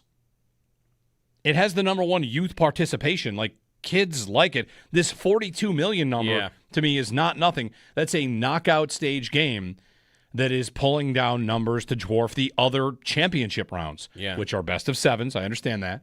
So I just wonder how big it would be if everything over there, infrastructure, was just here. It was just a league in this country. It would not pass the NFL. That's clear. It would very likely, I think, become bigger pretty immediately than hockey for sure in the United States, right? And even baseball. Maybe baseball. What, isn't baseball like still going down in comparison to the others? So on looking into all that'd this, be the one I'd be triggered. Maybe that's too far. No, but if you look at all the television data and like the ratings, I'm not here to tell you nobody cares about baseball. Lots of people care about baseball, right, but yes, it's definitely had a consistent down in ratings over 20, 30 years compared to the other sports, especially, which have gone up. Yeah. So I think best you're doing is probably third at the moment. Is it getting to a point where like it's being talked about on ESPN every day? If it's here? Like how much of it would really be adopted? I don't know. Like it depends on what circle you're running, right? Like I know that the friend groups I'm in, everybody's into it. And the group chats, everybody is always into it. Premier League, the World Cup, the Euro, whatever. And that could just be the people I run with, or that could just be more of a sign of like my generation is just more, and younger generations than me even are, like they're just really into it. It's the party sport. It's the young sport. It's, it's the morning sport also, of course, which is great. It is the morning sport. Would I lose that if they came here? You might be watching primetime. I don't know if I like that. I don't think I got 42 million in primetime on a Monday night. I still want my 9 a.m. games. I want my 8 a.m. games. Yeah. So I sometimes I like second guess how popular it really is, but then you go out for a game. Like how many watch parties does Buffalo have? Like 4? The one I went to, there were multiple hundreds of people at the place I was at, And you had the same thing at the silos downtown, right? And like there were tons of parties for it. And they'll show the screenshots of like different cities around the country and how many people are there watching it and what the demand has been for this tournament. So I feel like it would be a lot higher than it already is, for sure. And it'd probably be bigger than hockey. You could argue it already is because of the numbers you just gave out. Right, but that's an international event, one-off. But if you're getting a gold medal game, like hockey's the one other sport where like Canada and the U.S. in a gold medal game like should be, in terms of interest at a casual level, on par with USA and Belgium, right? Right. Like it's actually for more meaning. I know there's less countries playing, but there's more meaning involved in it because you're actually playing for the trophy or you're playing for the medal. So, yeah, I feel like it's obviously climbing, and if the Premier League was here, it'd be massive. Well, a big Third, follow-up to find out is what does the World Cup final actually get? It won't be the U.S., we know that, and maybe a better way to chart how it's doing is non-U.S. games. Like if it is France-Argentina or if it's England against France, what would the rating be? So, we'll get to that number eventually. Well, and there's also, again, like part of this is a disappointment in how the team is actually not like elite. The team is not on par with the top in the country because that rating, 42 million, is for a round of 16 game. Like just put yourself in an unlikely hypothetical where at some point in the next 20 years, you don't even have to make it so that they're like this incredible team. Make it so that they get lucky. They win a game against a Belgium like that, and then they play a Spain and they get dominated, but they win. They win on penalties. They go on penalties and they win. The semifinal. They have this crazy unlikely run, and they go to the semis. They even go to the final. Is it putting up a Super Bowl number? Yes, right? If a round of 16 game is approaching it, what is like the final doing if they were ever going to be in it? I probably will never live to see the day they're in it. But if they are in it, yeah, that's a Super Bowl number. Yeah. If it's correlated, unless it's just the same people every time and nobody else is going to join in on it. Well, one thing that's come out of this whole conversation, and this is like less about soccer and more about, I want to just for a few minutes have this conversation. If you've noticed, if you've read a lot online, if you're just scrolling through Twitter and seeing all the takes about why the U.S. doesn't excel at soccer, the thing that's really under the microscope is youth sports. And how youth sports is a pay-to-play structure pretty much throughout our entire country. Alexi Lawless out here defending the idea of people that are making money off of youth sports, while other countries kind of treat it as whether it's a service or something that is, for the greater good of the society. Yeah. This is just something that the U.S. does differently. And I'll say, like, my son, my kids they're in sports. I have not yet seen it. Everybody I talk to about it is just like, good night, good luck. You're in for it. And whether it's from being milked for every single dollar you have to pay to play, who makes it in soccer? It's wealthy kids. That's why. It's because if you're either going to go to a school with no training for no dollars, no exposure, or you're going to pay a lot of money to go somewhere else. So there's the first part of it is that. I also read an article from a soccer coach who used his experience and basically said, this is what I see. And I thought this one would be interesting to talk about for the NFL, for hockey, for everything. Said that in the U.S., one thing that soccer does not do internationally that we do here is it's more about traits here and less about game. And if you got a kid that is fast developing, looks like he's going to be huge, so much of the scouting community is about he'll catch up to his body. And that kid gets picked over the kid who has the skills, whose body isn't ready yet. And he's too short or he's too small. And all I can think of is the number of times that we're watching, like, why was JSN 20th off the board in the NFL? The answer is because he wasn't large. Mm-hmm. That's it. That's all of it. If he was 4 inches taller, he gets drafted higher. And in soccer, internationally, sure, you might be 6'4", but it's the skill, it's the ability. And here, and I'm sure you can speak to this, absolutely. that like athleticism is viewed as the trump card over the actual ability. I Listen, I got drafted in the OHL. I'm very proud of that. I played 1 year of AAA hockey. The only reason I got drafted in the OHL is because I was enormous. It's why it happened. I hadn't played any kind. I played 1 year of actual high-level hockey before I got drafted by Sault Ste. Marie. They saw me, and I bet you they decided to draft me before they saw me make a save. Yeah. Because I was huge. That's it. That's all that mattered to them.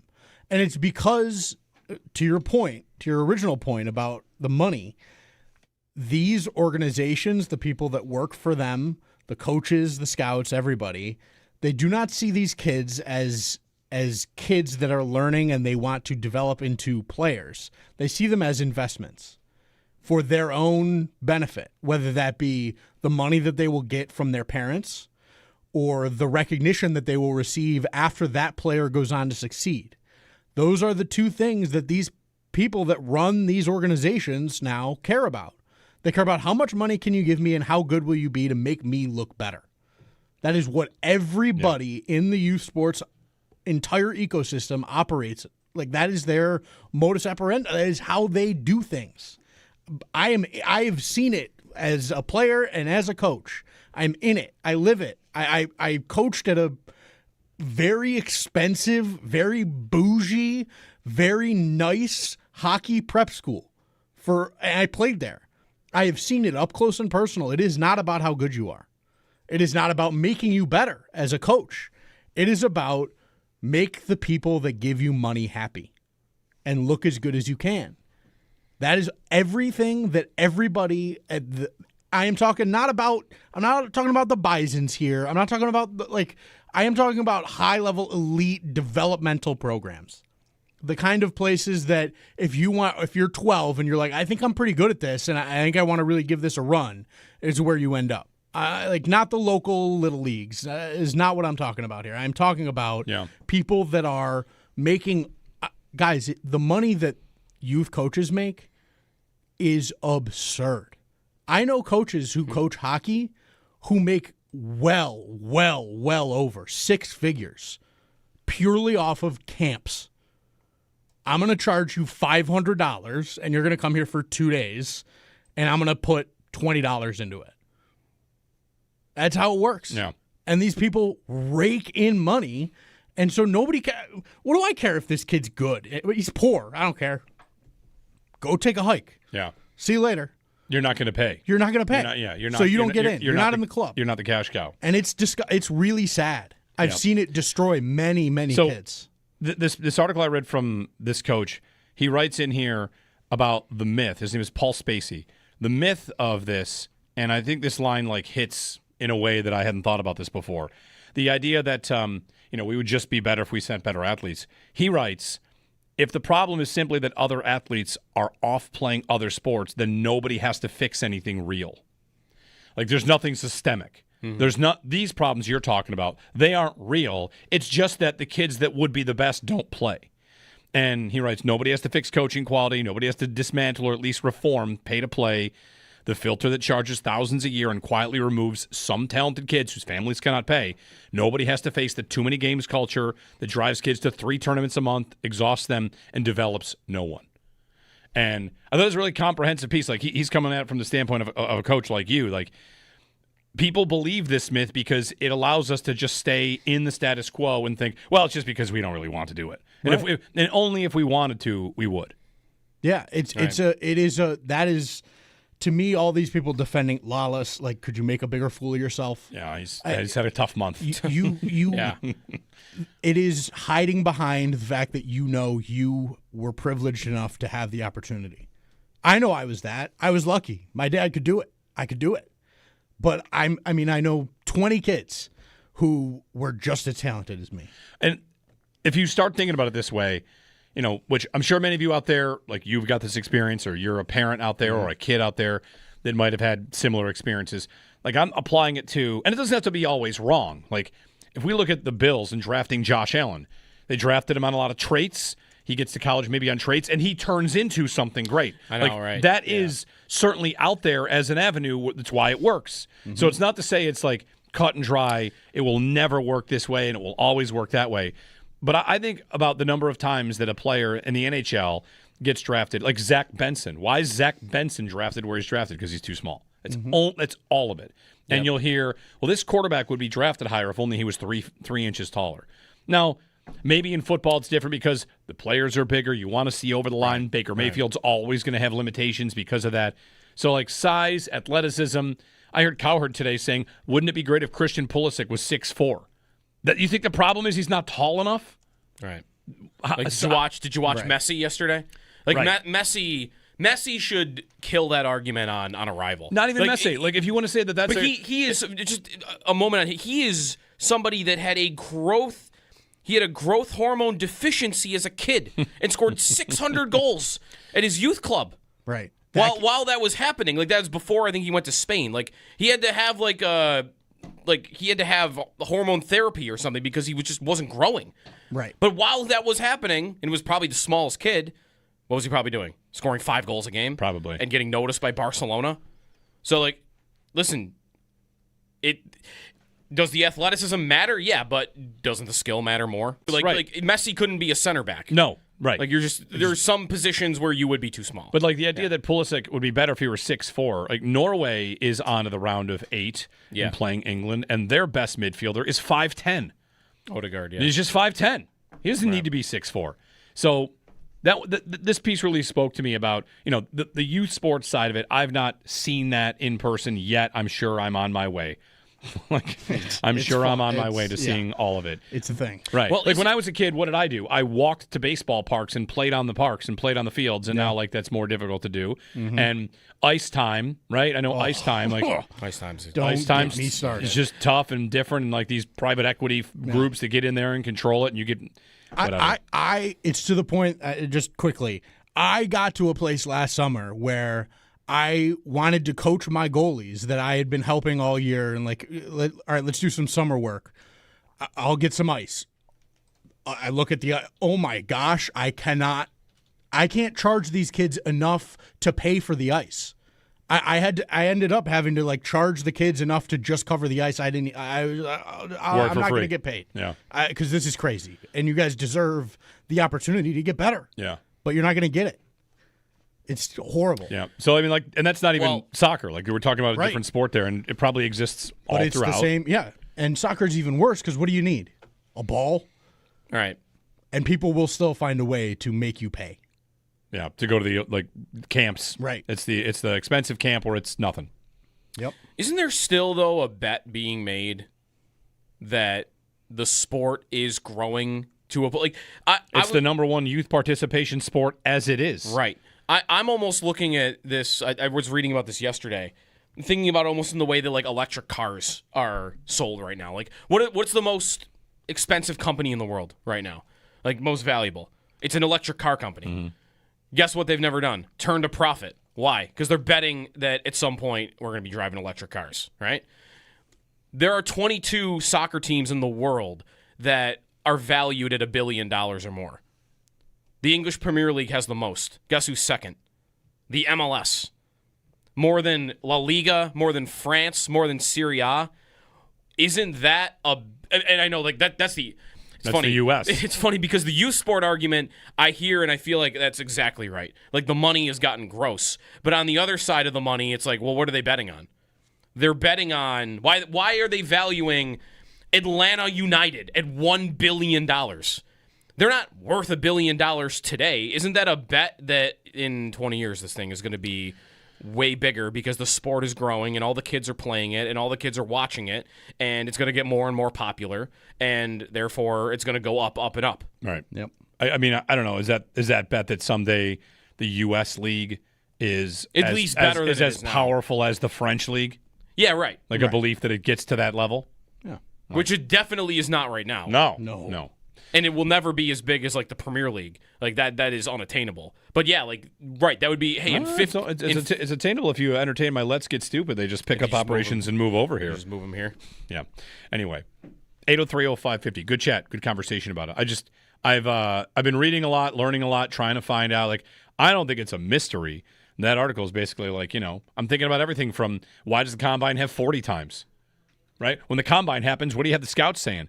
Just watch the tape. Why do you care about this? This camp that they've all been invited to, it's to convince you that a player that maybe isn't that good, well, maybe he's faster than you thought he was. Or maybe he's good at the gauntlet drill. Or maybe he's good at this. Like, well, what's the tape say? So, interesting conversation. 803-0550, in my opinion. 1-888-550-2550 on WGR.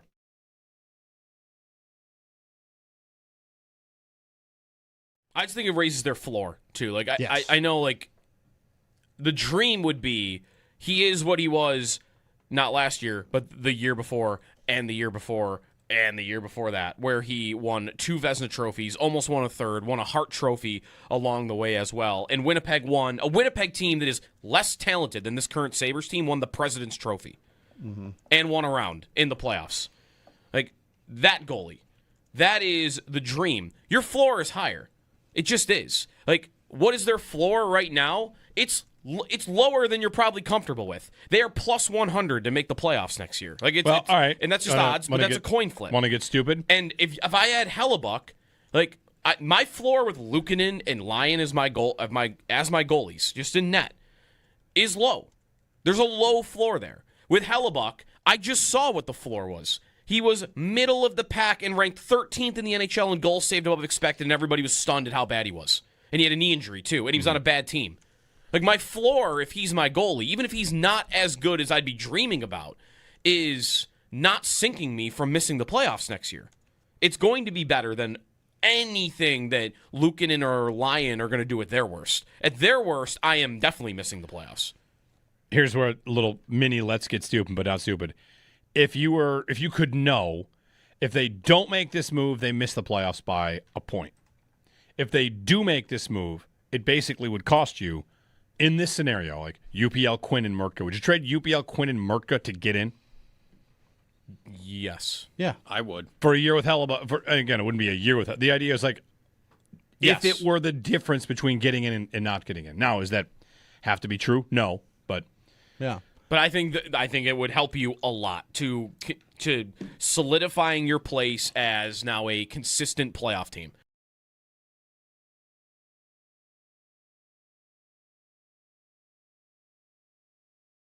Sabres, meantime, haven't seen a word on Connor Hellebuck in days. The last thing I saw was a rumor that they are still looking for second-line center and second-line winger.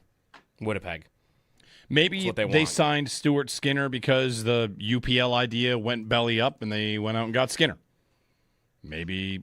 I don't know. It probably was that UPL was going the other way and that deal never happened. I mean, the attitude is still pretty much the same, though. Like, Elliot Friedman did his final 32 thoughts. Pierre LeBrun, like, whoever kind of like, all right, this is the last thing I have to say on this until something happens, and I'm going away for the summer. All those NHL insiders are basically saying the same thing. Like, he does not want to stay in Winnipeg. And what happens in this sport when a guy doesn't want to stay in a place? They always get traded, right?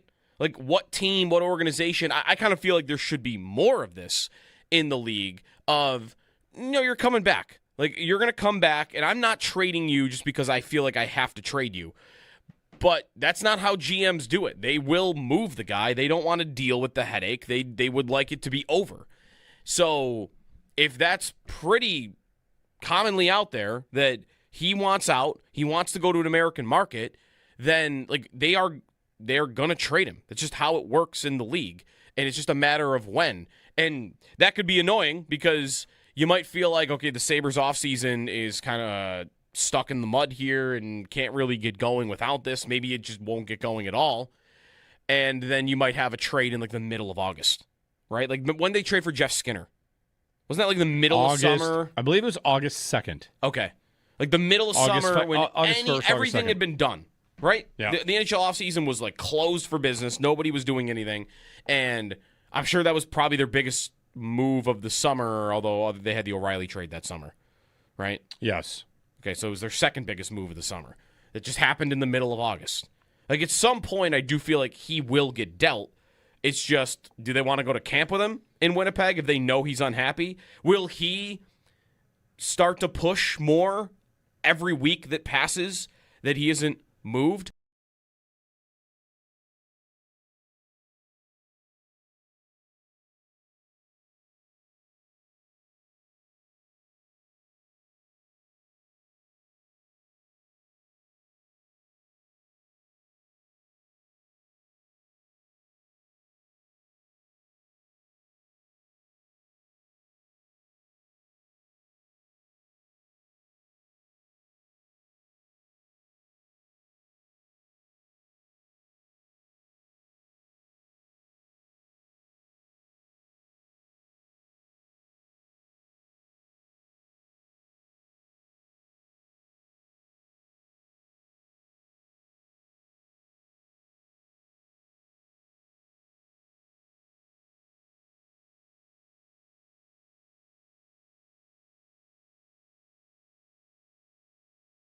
Yesterday in the World Cup, Egypt was leading 2-0 over Argentina with just over 10 minutes to go, and then Argentina went on a run.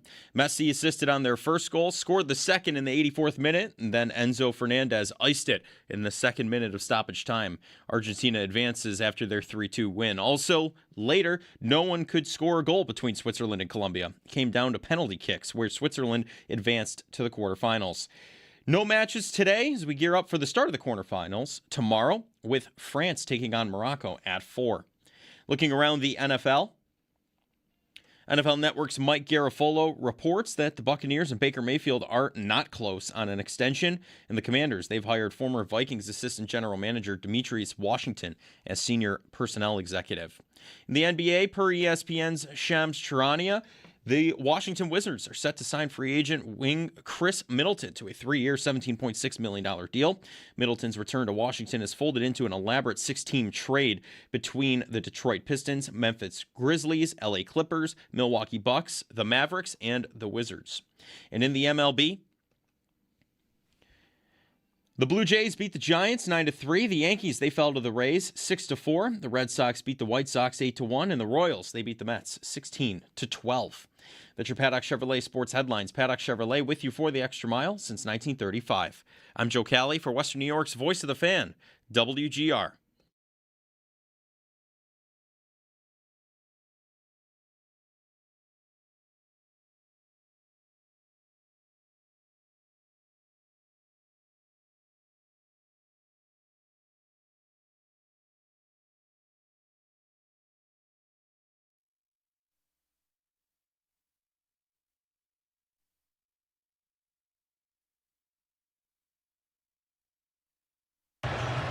Lionel Messi, deflection there on the way through. And can they line something up here, Argentina? Oh, it's gone in! It's 2-2, and who else?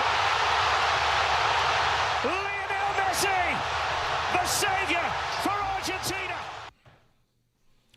Taking a day off from the World Cup today. No games.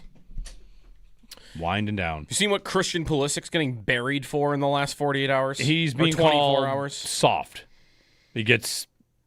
He leaves games all the time hurt. Well, it's soft. that, and it's what he said. He said that now he can rest. Now I'll have time to rest, so I'll be okay. And there was, like, Carly Lloyd tweeted, you rest when your playing career is over. Right. Period. Landon and there have Donovan, been a lot of other athletes. Landon Donovan said you'd have to drag me off the field when he got subbed off, yeah. Well, he did. I will say, he also didn't do himself any favors when he described the injury. He kind of almost caught himself where he got asked like what it was, and he's like, well, I twisted my ankle.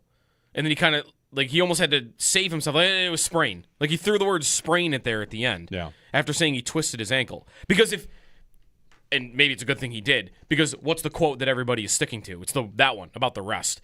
If he had just said I twisted my ankle and that's why I left the World Cup, then he'd be getting buried even more. I think. Right? Yeah. Probably. And I think it's not totally unfounded. I mean, I'd like their best player to not leave 3 World Cup games in the last 2 World Cups, which has now been the case with him. 803-0550 is our phone number. The old availability point. The best ability is availability. Yeah. Or durability, whichever one you want. So anyway. Yeah, pretty much. World Cup's off today. The takes flying. It really does help the take apocalypse that it is the 3 weeks before football. Like once we get to training camp, we'll see how it goes.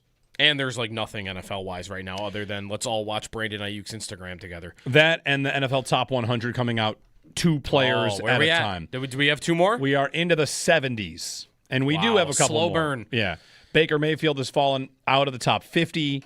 We also see A.J. Brown at 80th overall. He has dropped a good number of spots. All right. A.J. Brown drops, but is still on the list. Yeah, we're doing 2 at a time at NFL.com, and Travis Kelce is 79th, Josh Sweat, and Baker is 77th, down 27 spots. Last year, James Cook was 89th. What's the highest he could be? James Cook could be in the top 20. Yeah? Yeah. Yeah. He won the rushing title, right? Like He did. Yeah, he did. How many running backs make the top 20? I was just looking. I was looking at the top 10 even. So last year there was only one running back in the top 10, and it was Derrick Henry. He was 7th. Oh no, Barkley was number 1. Barkley. Okay, I hadn't even scrolled. I had assumed that there weren't any others. I got down to 3, and I'm like, well, I'm done here, right? Yeah, Barkley was 1, okay. Henry was 7, and then the next running back off the board in the NFL's top 100 was in the 20s. 27th, Jahmyr Gibbs. So if Gibbs is 27, then sure, Cook could be top 30, right? He could be top 20. I think he could be top 20. Right, he led the league in rushing. So that would be their only other player, though, other than Allen. I think Dawkins has a chance, and I think Benford has a chance. Benford, I don't know is what the doomed, league thinks of him.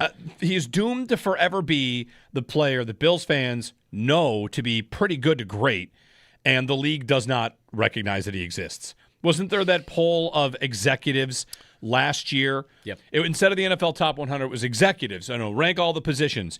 And I think there were, 16 corners listed before him. He didn't even get a vote. He didn't get an honorable mention, which was kind of crazy. So I think that's just Benford's lot in life, is to be good to great and never appreciated. Actually, it's funny you mentioned that, because I remembered that when yesterday Jeremy Fowler ran this again for before 2026. Posted it yesterday. Execs, coaches, and scouts rank the top 10 corners, top NFL corners for 2026. Okay. So 70 voters. You have the full breakdown? I've not seen this yet. I'm very excited to find out if he has received even a mention. I have the list in terms of ranking. You can go down it real quick here. Pat Surtain, number 1. Okay. Derek Stingley, number 2. Yep. Okay. Christian Gonzalez, number 3. Good. Devin Witherspoon, number 4. Trent McDuffie, 5. Quinyon Mitchell, 6. Denzel Ward, 7. J.C. Horn, 8. Sauce Gardner, 9. And Cooper DeJean, 10. Not a surprise to not be in the top 10. Just not a surprise. Correct. You could, of course, make the case. He just does not get the attention. All right. Honorable mention. Yes. There are 4. Kamari Lassiter, Joey Porter Jr., A.J. Terrell, Jalen Johnson. Then there is an others receiving votes category. Yeah. Listen, I want him to receive votes, but at the same time, I want the bit to still go on, that the league doesn't know he exists. So you had a top 10, then you had 4 honorable mentions, and then you had 10 corners also receiving votes. So that comes to a total of 24 corners that are mentioned in this thing.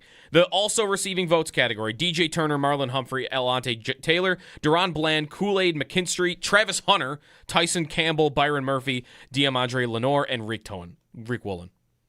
End of list. 24 corners mentioned. He wasn't mentioned. By 70 of the league's coaches, 70. executives. Not the media. This is not, no. Well, the media doesn't watch him. These are the dudes watching film. Right? Coaches, scouts, executives. These are the guys that get talked about like, oh, they're the ones doing the homework. They're the ones doing, whatever on the league. I'm not here to tell you he's top 5. I'm not here to tell you he's top 10, but man, it is crazy. If his peers come out in the next couple weeks in the NFL top 100 list and put him at like, what are we up to? 70? They put him at like 70, then that would do, I think, as much as being on this list would, but he's not mentioned. Has he done any other positions yet?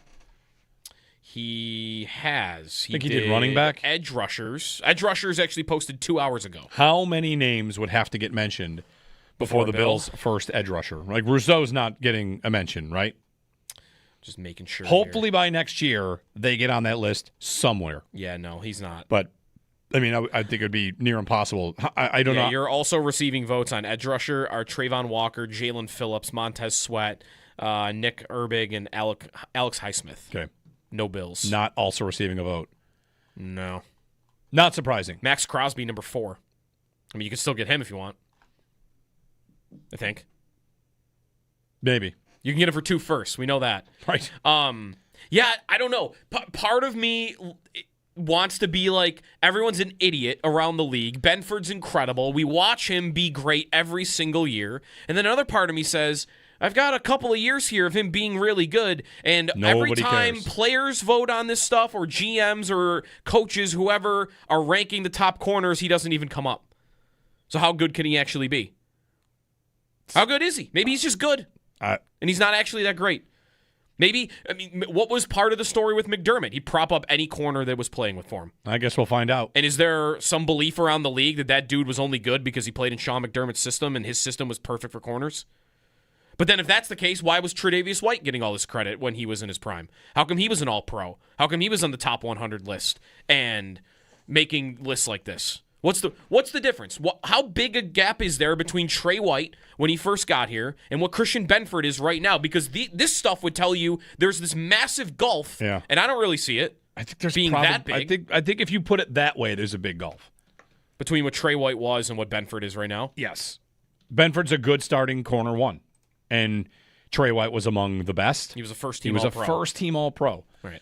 I sometimes I wonder. Led the league in interceptions that year. There you go. Sometimes I wonder if the Bills are not a victim of, and like we all kind of think this on some level, and if it has made it like to the national stage, the Bills are Josh Allen in a trench coat standing on other people, right? Or what? That's probably not the right metaphor, but the league thinks it's Josh Allen and nobody else. The NFL Top 100 the last couple of years has kind of identified it this way too. It's, James Cook too, right? Bill Barnwell, when ranking the weapons around the NFL, put the Bills 29th. Yeah. There's still a belief that they just don't have that many good players outside of Allen nationally. That seems to be the general idea. Right. And, they've got good players. It's kind of like Dalton Kincaid. If they do tight ends, where'd Kincaid come in? If they did tight ends, I'd want to know that. Because then there'd be two lists. One, if everybody was healthy, where would he rate? And if everybody isn't, where would he rate? Also, do I have to split tight ends into guys that are going to be like the traditional tight end versus the guy that you think of like a receiver? You want your tight ends, and you want a list dedicated to think of them like a receiver. Yeah, think of them like receiver tight ends. Yeah. Versus because like Kittle and Kincaid play different jobs. They have different jobs. It's like a slot receiver and outside receiver. Those are very different jobs, even though they're both receivers. So, do you have the tight ends? Like, did Kincaid get a vote? I think it's possible. He leads the league in efficiency and yards per route run as a tight end. And is he not getting a mention? So far, they have only done running backs. I've got the running back list. That might be it. I think they've done corners, they've done edge rushers, and they've done running backs. And I think that's it. I don't think we have the tight end list yet. All right. We'll see if he gets a vote. 803-0550, Jeremy and Joe. We'll do hot and cold coming up top of the hour. You can participate in that. You can send something along to Joe Kelly. We'll have some fun with that. And your phone calls as well. 803-0550 on WGR.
Hey, everybody, Jeremy and Joe.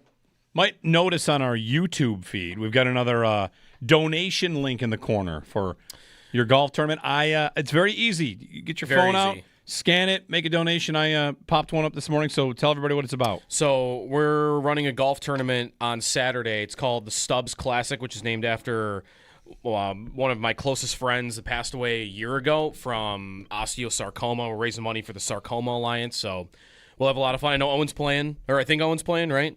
Bulldog tagged out. He was a late scratch. So I got the call. Owen's got the call up. But we're playing on Saturday at Ironwood Golf Course, and there'll be an after party too. You can buy tickets to that. It's on the website, stubbsclassic.com. If you hit the link in the corner on our YouTube stream, any donation would be amazing, trying to hit our goal for the Sarcoma Alliance. So any help would be greatly, greatly appreciated. Tournament full? Tournament is full. Why, you want to play? Well, I'm just saying, if people wanted to still Tournament's play. full. Oh, yeah, at this point, tournament's full. Yeah, tournament's full. Otherwise, so just donate otherwise. Yes. Very good. Yeah, that'd be great. Hit the QR code in the top of the screen. It's Joe's Venmo, and you can make a donation.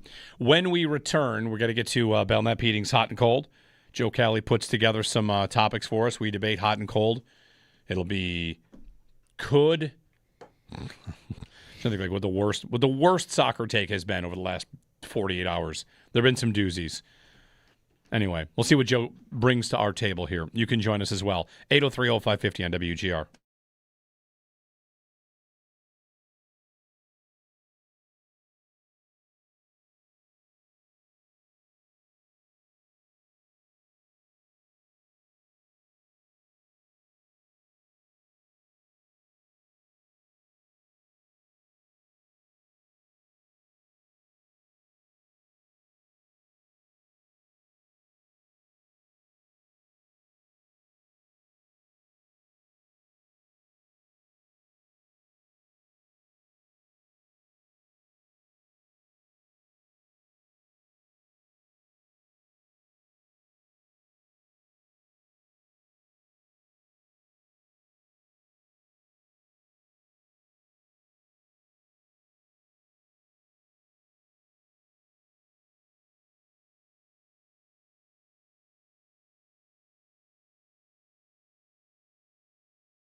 An exciting day in the World Cup yesterday.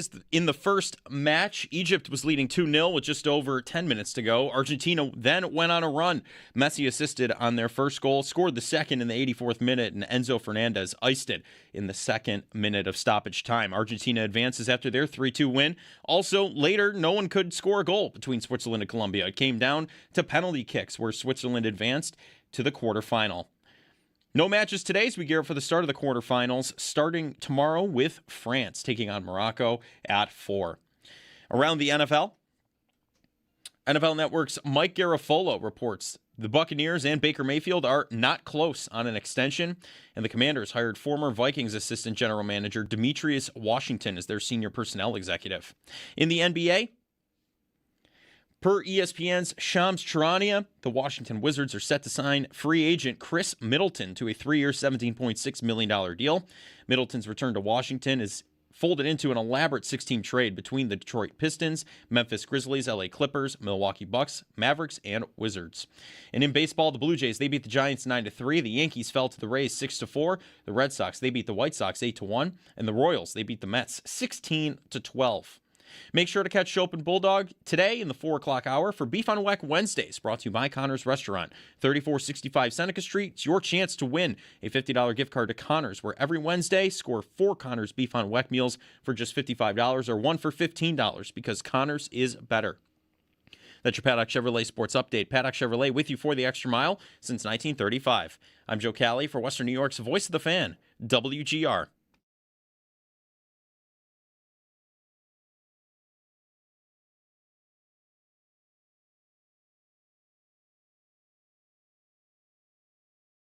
All right, everybody, on Wednesdays, we do Hot and Cold, brought to you by Belknap Heating and Cooling.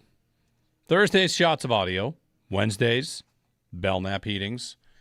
Hot and Cold, where we get a little, topic brought to our table. You actually let me try that sentence again. I saw that you, Joe Cali, put it out there to the masses. Send in your things. Send us your poor, your huddled masses, your takes yearning to breathe free on the radio. Yes.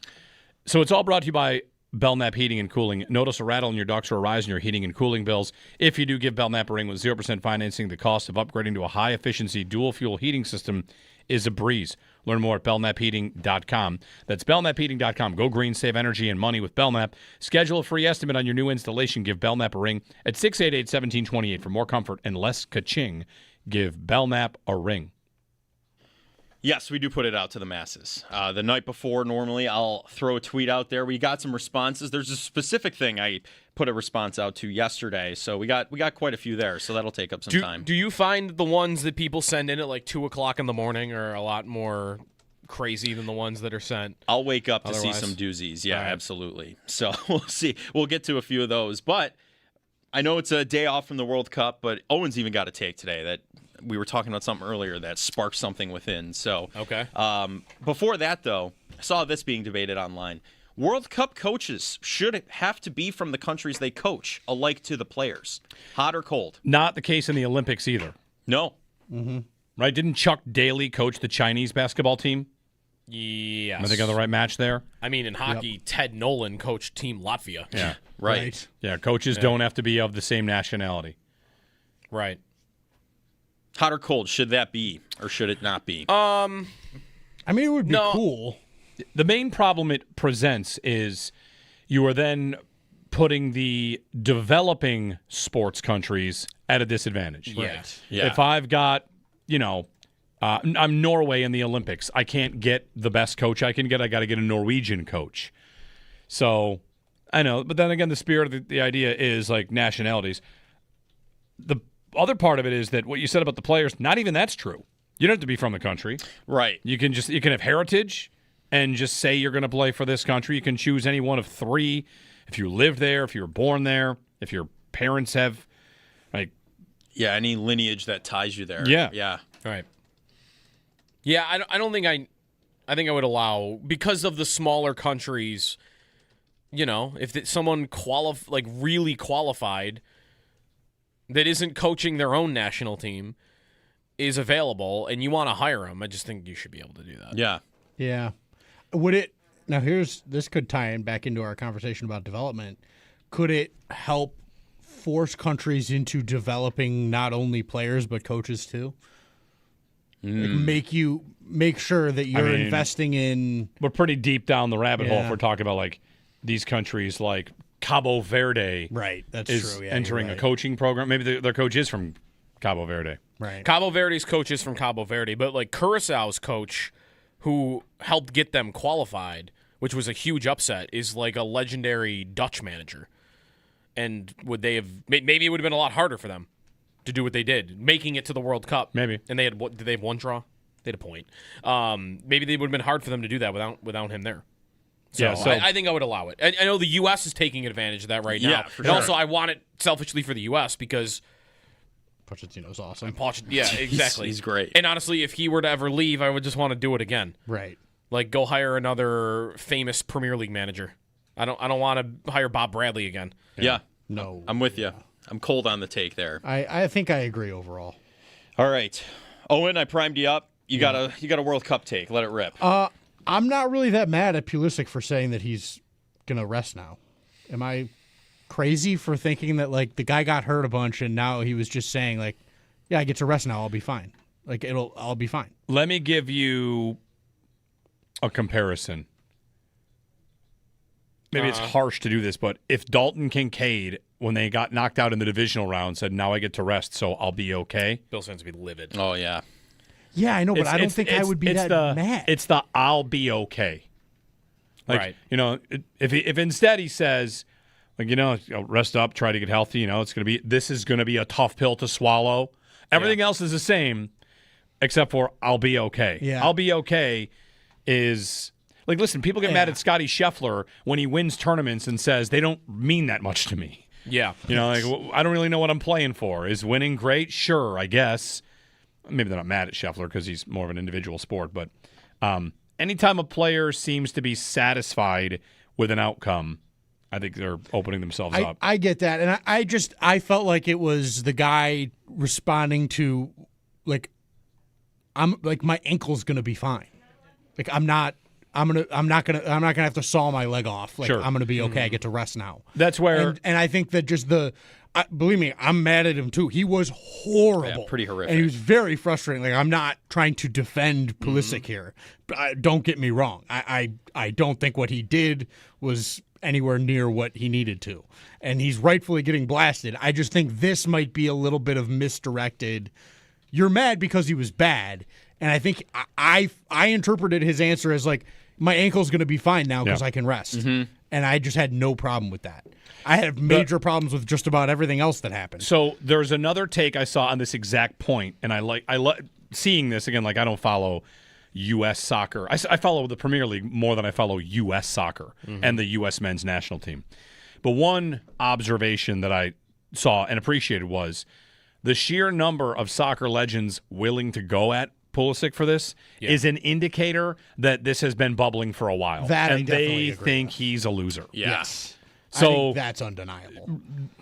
we get another shot here. He said something that wasn't the right thing to say. Yeah. I'm going in. Yeah, took Landon advantage. Donovan. And listen, I think I saw a stat this week that games left early in U.S. World Cup history with an injury, it's Christian Pulisic 3, the rest of the program's history 3. Oof. okay, well, Like, That's pretty they tough. think like he- I think they- it might even go beyond the comment. It might be, dude, you keep leaving the field. You twisted your ankle and you're gone 2 minutes later. Yeah. That I'm fine with being mad about. More than the comment? Right, more than the comment. The comment to me, it was really, I thought, misdirected anger at how bad he was and the fact that he left. You can have a problem with that he left. Yeah. I've got no issue there. But I just felt like the comment was a throwaway that people latched on. It also seems like digging into the soap opera side of this, there are other teams that have this. The legends and the current players are always fighting. Mm-hmm. I saw a video today of Pulisic from August talking about, and some of their current players saying these guys that played before us, they didn't win anything either, and they're out here strutting around like they won a million things. Like I know. Landon Donovan, congratulations, you won one knockout stage game. and you're out here parading around like you've got World Cups. Tim Howard, like, no, they can't win. What are you talking about? They Yeah. can't win. I think Like, there's a resentment, there's a bitterness between the current players. Like, why are you piling on us? Right. You know? And, if you want to say that's a generational fight, whatever it is, I think that's at work here. That is probably because guys like Landon Donovan or Josie Altidore, Clint Dempsey, whoever, have been hearing for 8 years how much better these guys are going to be than how good you were. That's probably You guys stunk in comparison. Wait till you see That's these right. guys. This is a whole and then fight. they sit back and watch it like, oh, they did the same thing we did. Yeah, it's a whole fight about who walked longer to school uphill both ways, right? Right. But I'm thinking about a team like the Leafs or the Canadiens and any sort of team where the history is so proud, and when it goes poorly, the legends are going to come in and say, this guy's a loser, get him out of here. Some sports, some markets are going to be like that. Basketball is like that. Basketball's Like, definitely like that. Crazy like that. Hockey in the big original 6 markets, I think, is like that. How about college football? I mean, it's like such a narrative arc that this is a deep pull here a little bit, but in Friday Night Lights, the kid's dad is telling him, I won a championship and you didn't. Right? Like, right. I think there's a cultural thing in a lot of sports where the guys that came before are, and you make a great point there, Joe. If Donovan and all these other guys have been hearing how great this new set is, and then they disappoint too, that's free range, like or whatever. It's licensed to get after them. Right. You weren't better than me. Right. Yep. Isn't that just inside the NBA? What Charles Barkley that's does? why I was- It's a lot of it. That's what it is. It's a lot of it. Yeah. Great Yeah. point. Yeah. What sport is the best at respecting our elders? I mean, the elders respecting the youth, because that's what we're talking about. No, you're here. right. It's more. I guess that, maybe yeah. two-way street, both ways. The NFL maybe. Isn't the NFL pretty good at it? I think it depends on. I think the NFL. I don't hear John Elway out here like blasting. No. Like the way the game is played today. You know who you do hear it? Who? Tom Brady. Can't Yes. stop talking about the state of quarterbacking. I was just going to say. But that's a guy who needs you to know why he was so great every single time he can tell you. Yeah, he might be a special case. Right. It's like hockey guys, typically I don't hear old guys be like, no, that's not true. I mean, actually. That's totally not No, right. like when Ovechkin broke the record, I had like to think who's about standing there to award him it? Like it's Gretzky. Yeah, But the- along the it's way, soft people would have and- said we don't want him to. He's not a good. Yeah. Anyone important though that said that? I think once it becomes inevitable, you have to get on board, or else Right. you become the story and you become the problem. Yeah, hockey might be the worst for this. I don't know why I said that. Yeah, but they're. Now that I'm thinking about it. I'm thinking about quarterbacks the most for this because like Terry Bradshaw's or whoever's on TV talking that played Aikman, and it's like almost a wow, can you believe what these guys can do? Because it's obvious, right? Like in that sport, the position has come so far that it would just sound insane for a guy like a Terry Bradshaw to sit up there and say, hey, we were better doing this back in my day. Like, no, you weren't. You threw 60 interceptions a season. In soccer, maybe it's like Donovan would have more of a leg to stand on. Like, no, you're actually not better than I was. Do you want to turn to the next U.S. soccer hope? I'll give you his name right now. Is it Kayvon Sullivan? It is. Yeah, listen. He's going to Manchester City when he turns 18. Okay, good. I'm glad you said that because I needed to hear that part of it. I Yes. didn't know that. All I know is somebody told me this is the next kid, and I went to his Wikipedia page and saw he plays for Philadelphia Union 2. And I'm like, I'm sorry, if your response to why the future is bright is a guy who plays for Philadelphia Union 2? Yeah. Yeah, Well, we he got- is we six- got But if he's going to Manchester City, and, okay. he is 16 All right. Okay. So 2 When's he years. going to Manchester City? when he's 18. That's what In 2 years? That's what I'm reading here. Well, hopefully he's good. Two. So far, these topics are hot. These are good. A little bit. All right. So up next, you mentioned it earlier today, the Hall of Fame game. This might be cold, might be hot. I'm not entirely sure. This thing just shouldn't exist. I don't think it's canceled almost every year because of weather. They have thunderstorms. canceled it for paint before. The turf melted because of the paint. The game did get called for paint. Like I think it's a waste of time. It's also an extra preseason game for injury's sake. Like I don't know. Hall of Fame game shouldn't exist. I guess. That's I the mean, take. on some level, I hear that and immediately say, I'll see you at the blue and red. Sure. Or at the open practice the Bills are going to have soon after. Like, get those uniforms on the screen.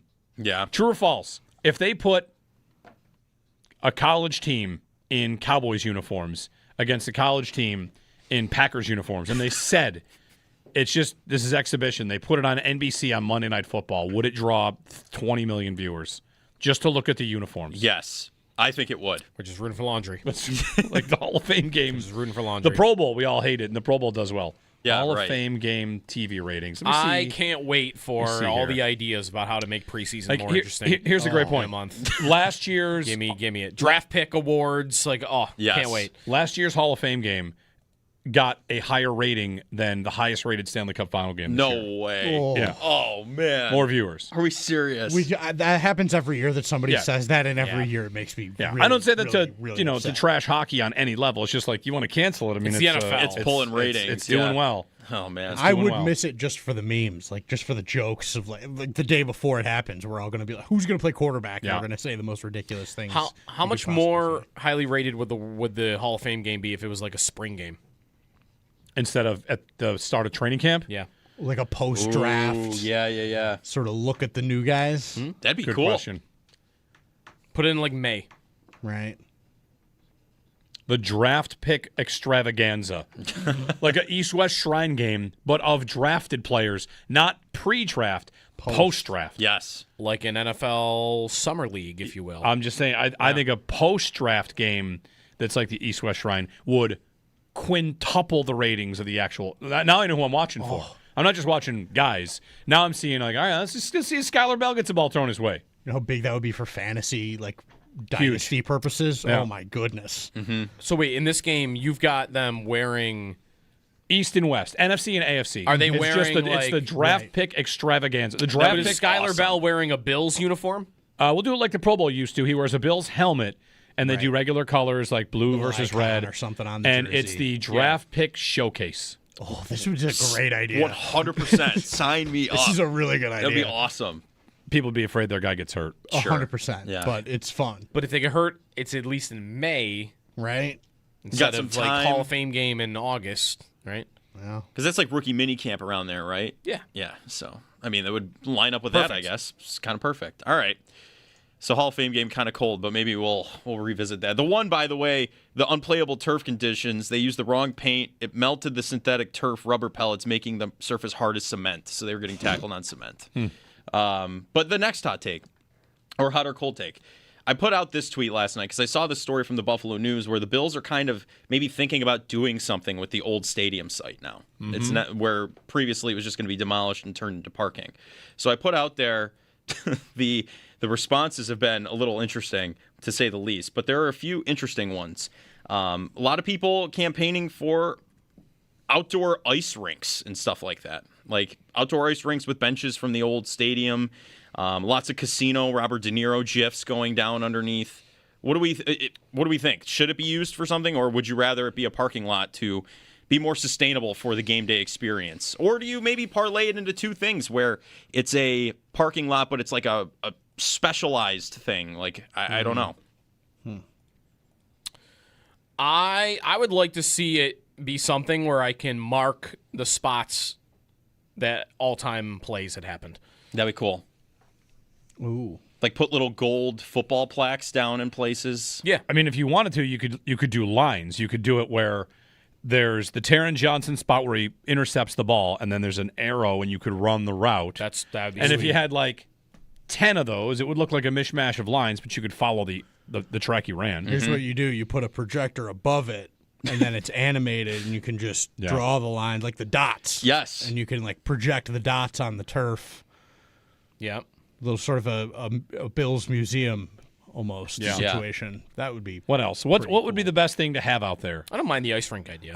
An ice rink would be really cool. But If they keep the I don't training know. facilities over there too. I mean, the ice rink, when is that being, like outdoor ice rink? Yeah. Yeah. And that's being used from when to when? November to probably Are people doing this March? during Bills games, or are they going to go ice skating at Bills games? When is tailgate. the one in East Aurora open? Tailgate How long ice is that one skating. open? During tailgate the- ice skating. that might be bad. Yeah. I not be good. don't see the need for an ice rink. Get some chaperones. I mean, it'd be fine.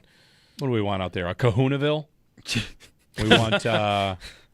We want, what do we need? Lots of Bass Pro Shop in the comments, by the way. Nice. Also, Buffalo Rider tweets in, like Foxborough, outdoor shopping, bars. They do all have of that. basically, Gillette has a strip mall. Yeah. Is what they have. A restaurant and shops. It's That would be nice. cool. It's nice there. Yeah. Yeah. I what's the most useful? Forget, the Bill store could be good. What's the most useful thing that you want next to a stadium? A hospital.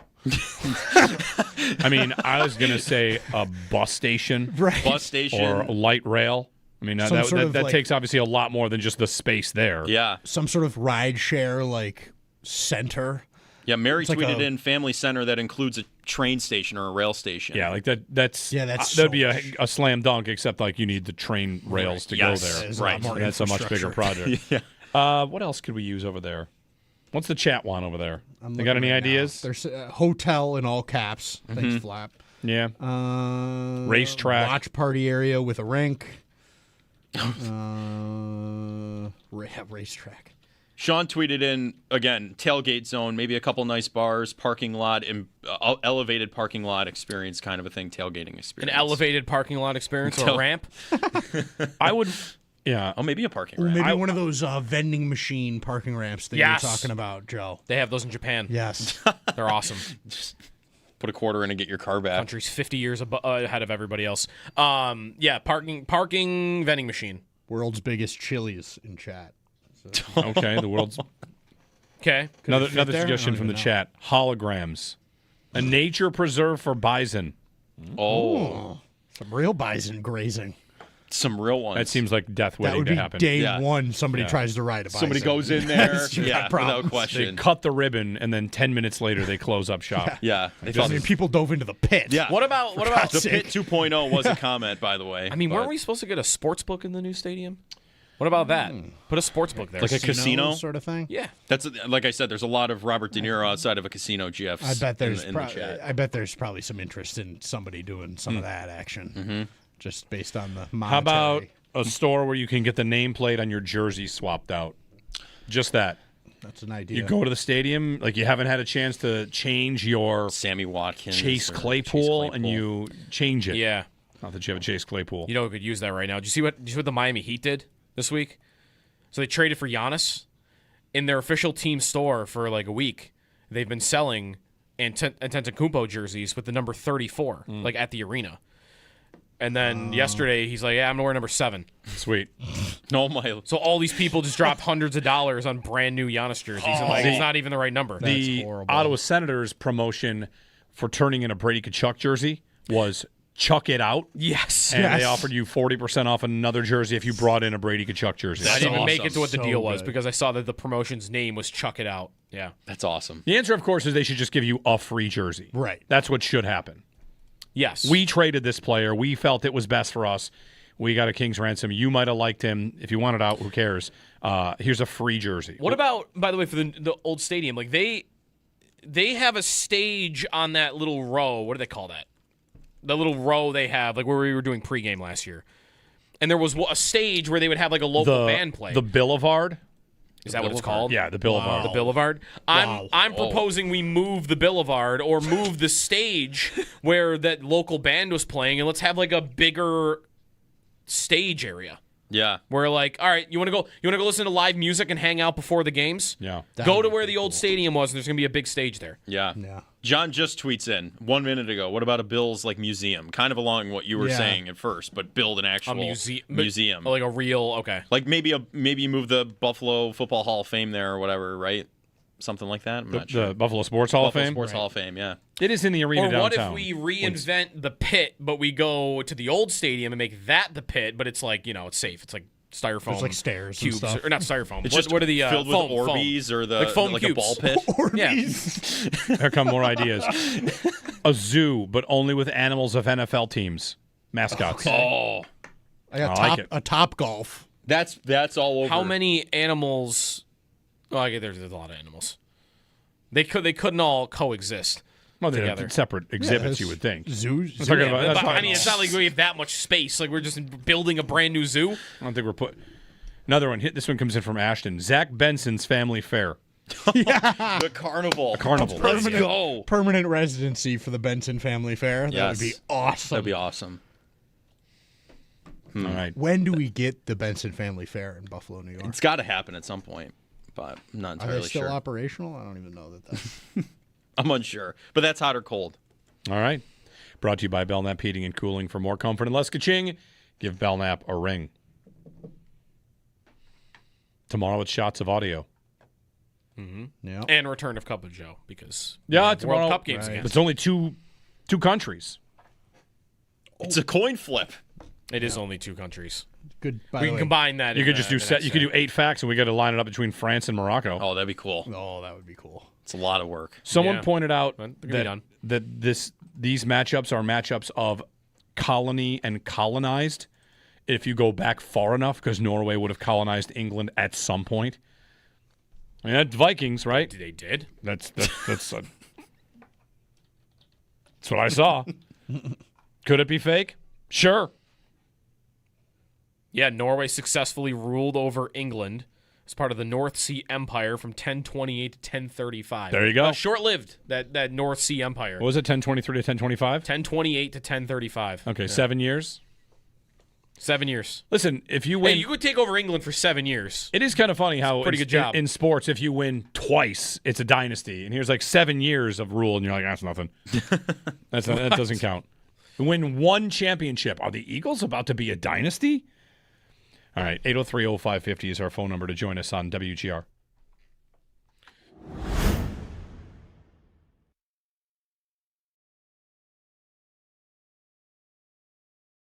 For more comfort, Now's the perfect time to make yourself comfortable with a new electric heating and cooling system from Belknap. In Western New York, summer and winter bring extreme temperature conditions. Make yourself comfortable with Mitsubishi electric heat pumps, designed to keep your home cool in the summer and warm in the winter, no matter how hot or cold it gets outside. Call Belknap today to learn more. I'm Gary Garflow, president of Belknap. We work on your schedule. We don't charge more for weekends and evenings. That's why we say, give Belknap a ring.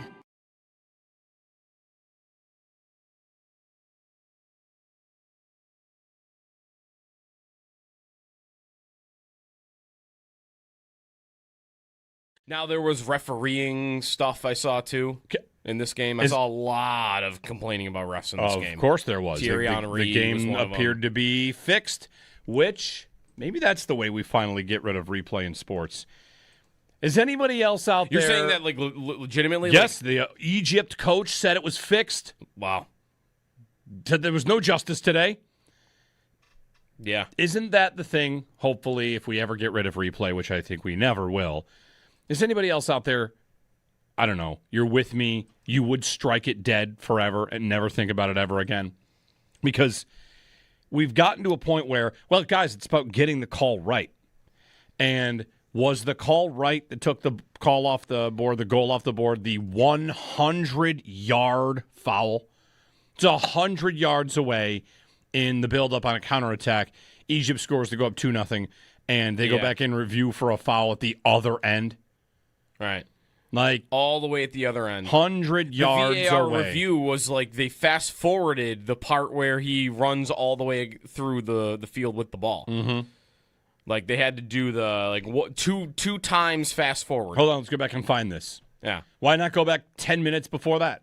Why not go back 17 minutes before that? Is that not totally subjective? Like how far back you're allowed to go? Well, am I allowed to go back 3 minutes?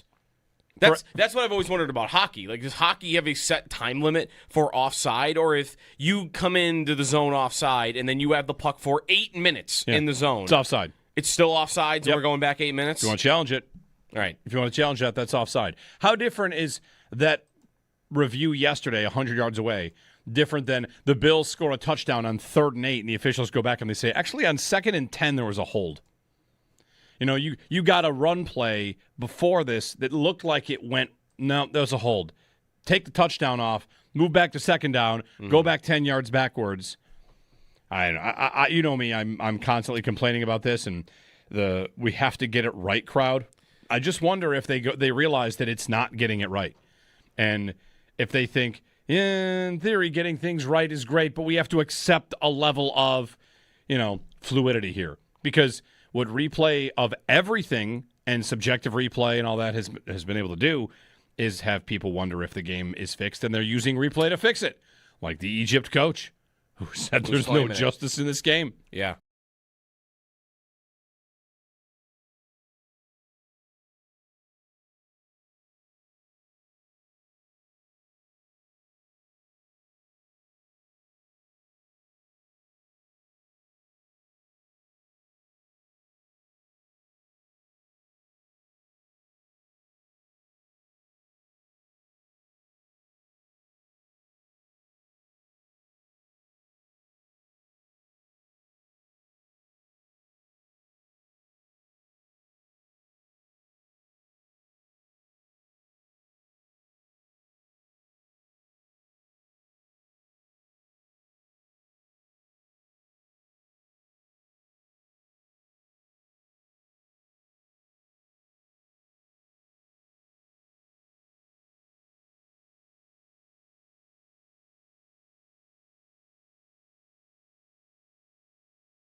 The World Cup yesterday, Egypt was leading Argentina 2-0 with just over 10 minutes to go, and then Argentina went on a run.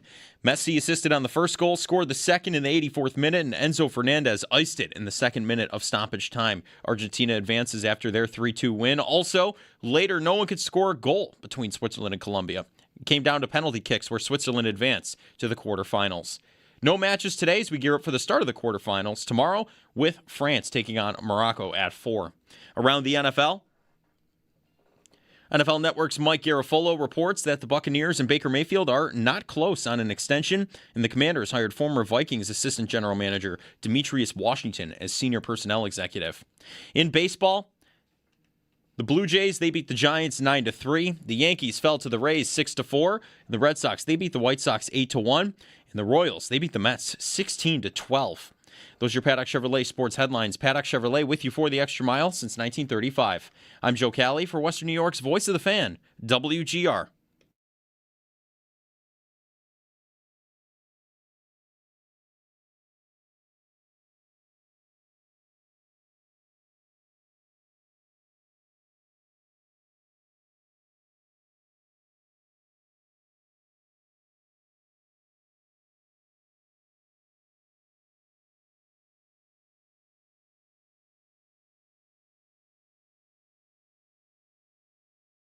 This is a rebuild. I know what they've been saying, but actions speak louder than words. And neither of these guys are BSers. So I don't think that they're trying to actively tank and lose games.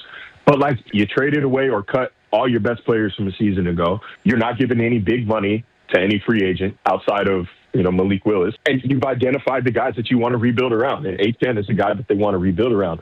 I don't think they see this as a multiple-year ordeal. I think they're going to have a lot of money to spend next offseason. They've got some draft capital to spend, and they think that they can get this team back into competitive spirits sooner rather than later. Marcel Louis-Jacques on with the afternoon show talking Dolphins yesterday. I don't know what their biggest question at training camp is going to be. Are they actively tanking? Their quarterback might be good to okay. That would be my question. How hard are they going to be tanking? They'll be bad. There's no doubt they're going to be bad. Right. I guess unless Malik Willis is a witch. What? Even then. What are the odds of that also? They've got Achane. They kept him. I don't mind him, but who's he throwing the ball to? Yeah. Name a Dolphins receiver. Go ahead. Do you want to know why they kept – I heard Nate talking about this. If you do that, why do you sign the running back? And I can think of a team – that we thought was going through a rebuild and signed a running back and gave the running back money. And that's the Bills with McCoy. When the Bills got in here and traded some high-profile players, they did not get rid of LaShawn McCoy. They kept him. Right. And I thought at the time, were there some of us that thought the Bills were tanking or starting a bigger rebuild? For sure. Maybe not all-out tank, but – you trade Sammy Watkins, you trade Ronald Darby. Mm-hmm. You just look like you're going to just turn things over, new era. But McCoy stayed. Right. And I thought it was because if you're going to do that kind of thing, you have to have some players that are still good because if you're a coach going in and everybody stinks, what standard is there for the other players? And with Achane, he would have, I would think, the respect of his teammates, right? The respect of as this guy's one of the best. If you're on the line, you're not blocking for some replacement level line or running back. Instead, you are trying to get this guy free to run. It's like a little bit of organizational credibility, and I thought that McCoy was that for the Bills in the first McDermott year. Let's keep some organizational credibility, and of course, he ended up being really important, and they made the playoffs. Not that that's going to happen for Miami, but I don't think they had to get rid of Achane. He's good. We'll keep him. We probably still won't win that many games, and then next year, if we can turn this thing quickly, we'll have Achane. Yeah. Who will still only be 26 years old at the time. I guess that would be it. It would be, do I want the players to feel like we're at least trying a little bit to win? Because if I'm doing that, do I want to get rid of everybody? Do I draw the line at some place? And I could see why you might draw the line at running back for that. Running back's the position where you would think, I don't have to develop that guy. He's going to help me. That's going to help. What's going to help me when I bring in my new quarterback? If I am at the top of the draft and I was really bad and he comes in, won't having a stud like Achane help him a lot? Or at least insulate him a little bit? Like, that would be why you do it. And I do think they will still move on to a new quarterback. Like, the Malik Willis contract is not big enough to stop them from drafting a guy if they're picking first overall. Right, no way. Like, next year, his cap hit is $25 million, and you can get out of it anytime after that you want. So really, like, what is he there to be? Like, he's there to fill a spot for a year, and then if you want some placeholder bridge quarterback, veteran, to be there with the rookie, you already have him in place, and then you're able to move on anytime after that. So I think they are full on tank mode, as much as you really would be. Because isn't Achane the only move they've made this offseason that isn't pointed in that direction? Yeah, I mean, they traded. And I guess Willis to some extent. But they traded and they cut players, like they cut Bradley Chubb, right? Like, which. Right. I mean, they cut Bradley Chubb. They right. traded Jalen Waddle. Like, everything they've done has been designed to we are going to clear out the cap. They have an insane amount of dead cap on their books this year. $180 million. More than half their cap this year is dead cap. They only have 2 players on the active roster this year that are carrying cap hits above $10 million. Oof. And they have 7 players above $10 million cap hits that are not on the team. Tua's, of course, is $55 million for not being there. Hill, $28 million for not being there. Waddle, $23. Ramsey, $20. Minkah Fitzpatrick, that was another trade, right? $13 million. Chubb, $10 million. Like, they are just... Isn't this... They are just clear the decks, get the cap all out of the way this year. Yeah. We're going to be terrible, not care about it, and then we'll start again next year. It's not quite the cap is fake, but there's a point to be made in here about, are those dead cap hits hurting them? No. Not at all. No, I mean, they are preventing them from trying to be good this year, but they're not trying to be good this year. Right. They actually need to find a quarterback, and they probably want to reset their books. Right. And that $50 million is money they've already paid. They paid that money to Tua. Right, when he signed it. Yeah. When he signed it. And his contract and his cap hit was lowered so they could put money in the future, and then he's not there, and they got to pay what they didn't pay him before. So, the cap is always like a debit card or a credit card, and you got to go ahead and pay what you still owe.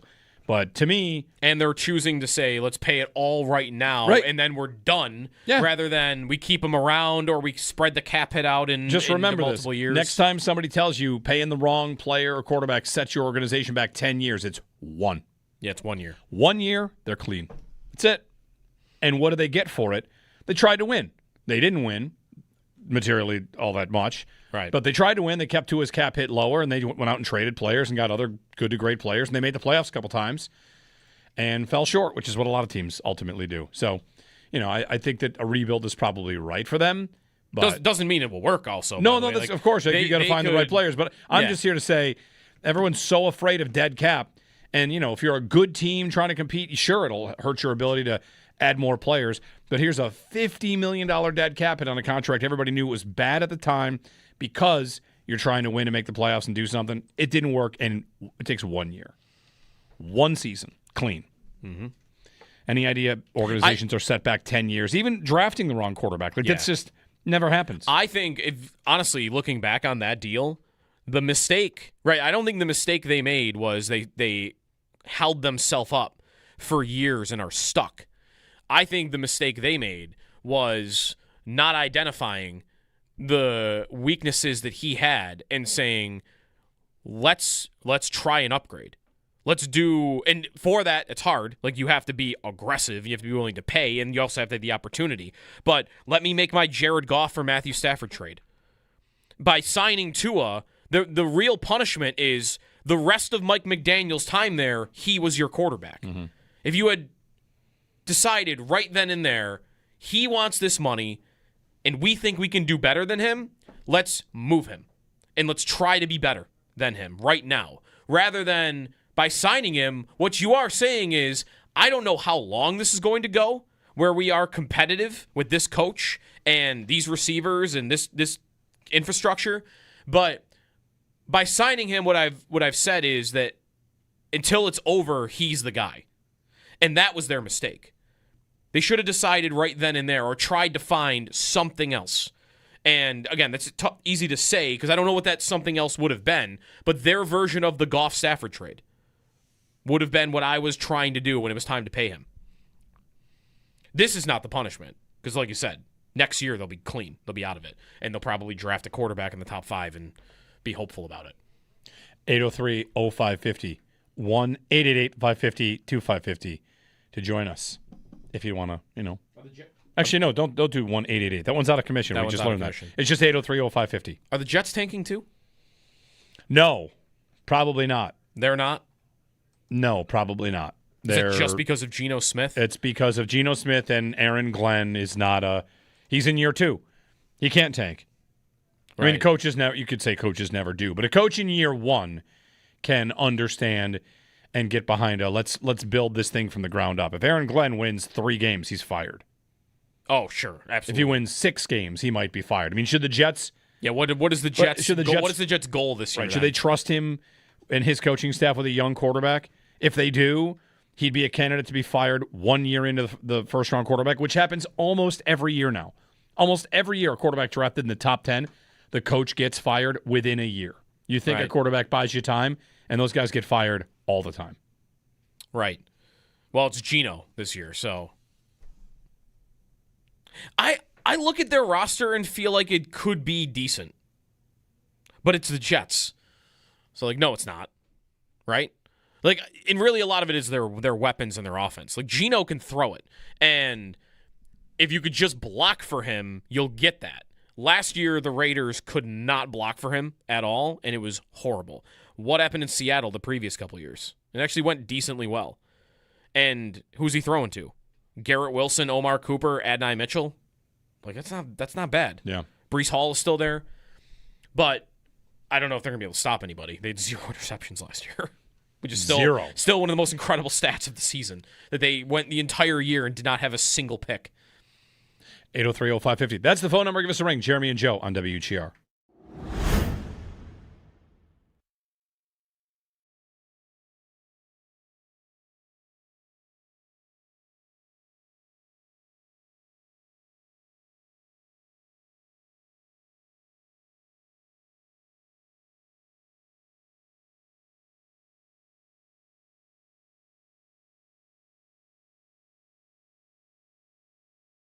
In the U.S., one thing that soccer does not do internationally that we do here is it's more about traits here and less about game.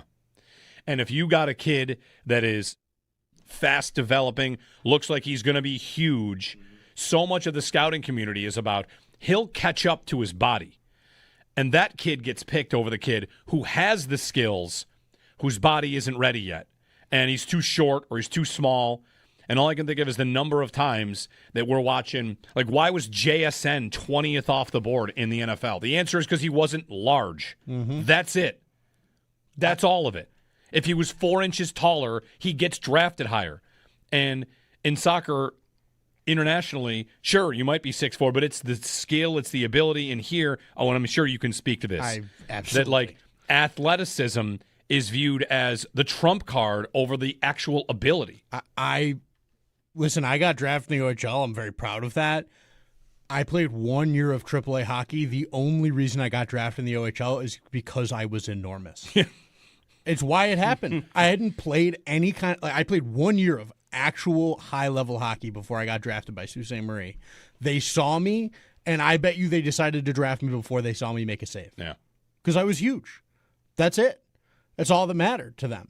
And it's because, to your original point about the money, these organizations, the people that work for them, the coaches, the scouts, everybody, they do not see these kids as kids that are learning and they want to develop into players. They see them as investments for their own benefit, whether that be the money that they will get from their parents or the recognition that they will receive after that player goes on to succeed. Those are the two things that these people that run these organizations now care about. They care about how much money can you give me and how good will you be to make me look better. That is what everybody in the youth sports entire ecosystem operates. That is their modus operandi. That is how they do things. I have seen it as a player and as a coach. I'm in it. I live it. I coached at a very expensive, very bougie, very nice hockey prep school. And I played there. I have seen it up close and personal. It is not about how good you are. It is not about making you better as a coach. It is about make the people that give you money happy and look as good as you can.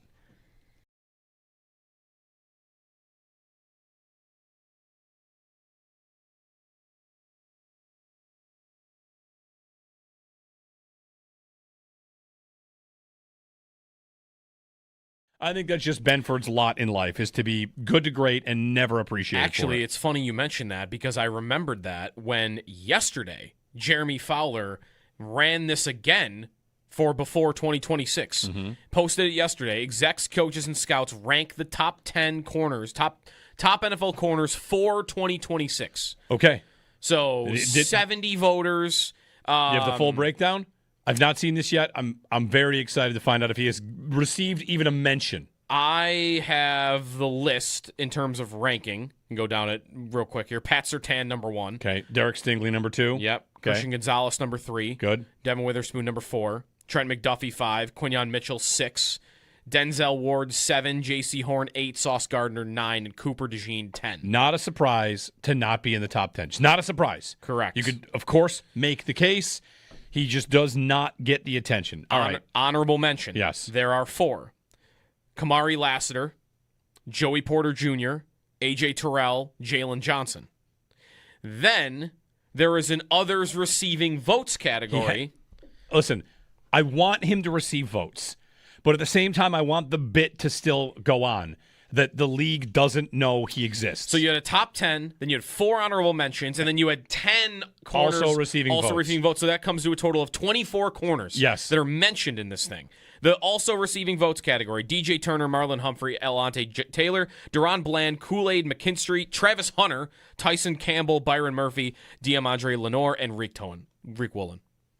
End of list. 24 corners mentioned. He wasn't mentioned. By 70 of the league's coaches, executives.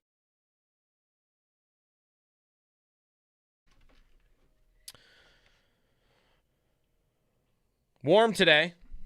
Got out on the golf course a little bit yesterday. It was Porter Cup Media Day at Niagara Falls Country Club. Maybe you're trying to get some swings in, or maybe you're looking to do something on Saturday and you want to go check it out. Some of the best young players in the tournament. Good morning, it's Jeremy and Joe. We'll talk with Marty Schimmel in a moment here. Tournament director of the Porter Cup at Niagara Falls Country Club. And great chance to play the course yesterday. It's in great shape. And one thing that's cool about when you go there is you see all the old pictures of the guys that have won it that you've seen on the tour since. Like Dustin Johnson is in there. I don't know why he was the first name I thought of. I mean, Tiger has been there. Tiger has a hole-in-one. Ooh. On, I think it is the 12th hole at Niagara Falls Country Club. And I've said this same line every single time I've ever gone to that tee box, which is, if there is ever a hole in my life that I could choose to have my first hole-in-one, it would be this one, just so I could say I have a hole-in-one on the same hole Tiger Woods has. Absolutely. There would be nothing cooler than rolling one in after Tiger. That would be sweet. Do you have one? No. I've only been playing for 3 years, so I haven't had enough. Yeah, but listen, it happens. I mean, Jordan Poyer. Right. Jordan Poyer is always the example for me. Ovi did that. Have you seen that clip of Ovi? He hit hole-in-one the first time he ever played. It's unbelievable. Is that video real? I don't know. I don't really care. I believe him.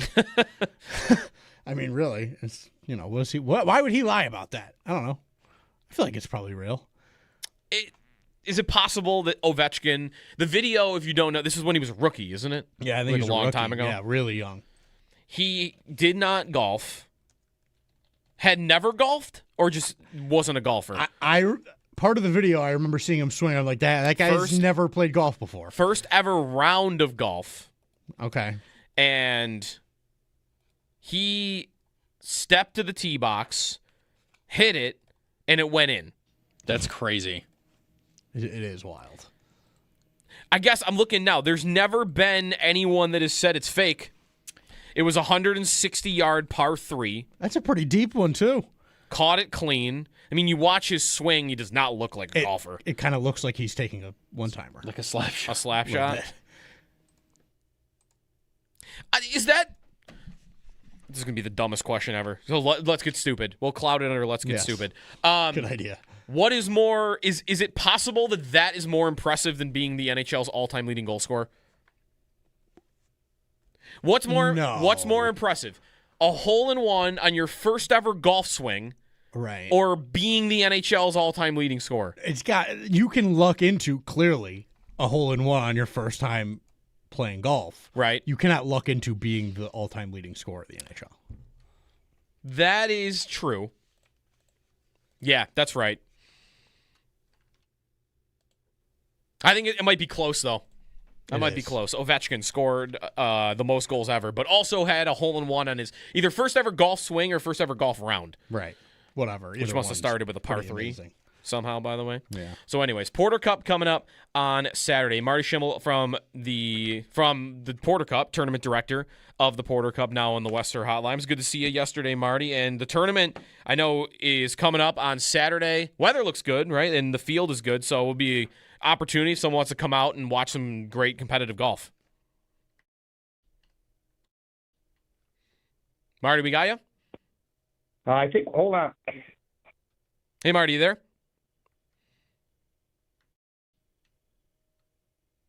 All right, we'll call it there on Marty. We'll try to get him back on at some point. He also is going on with Derek at 10 o'clock. So if you want more details on it, and I can give them to you here. If you go to the Porter Cup website and you get all the details there, it's just portercup.com. And you can figure out how you want to go, if you want to go check it out. Or there's a ton of name golfers that are on the rise, college golfers. Couple of sons of major winners too, so you can read more about the field there. And the men's and women's tournament are going to be played at the same time. They've been played concurrently before, so they'll also be out there at the same time, alternating tee time. So great event, and it is every year. And you can check more out at Tee to Green, of course, full coverage as well. Follow them on Twitter. They'll be doing their show live on Saturday morning. T2GBuffalo.com. All the details for the Porter Cup with it coming up on Saturday, July 15th through the 18th, next week. All right, when we come back, the Bills, also your ideas on the stadium site, which we are willing to take right now. And there's no idea too wild. No idea too wild. So that's coming up. Stay tuned. Jeremy and Joe here on WGR.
I think that's just Benford's lot in life, is to be good to great and never appreciated. Actually, it's funny you mentioned that, because I remembered that when yesterday Jeremy Fowler ran this again for before 2026. Mm-hmm. Posted it yesterday. Execs, coaches, and scouts rank the top 10 corners, top NFL corners for 2026. Okay.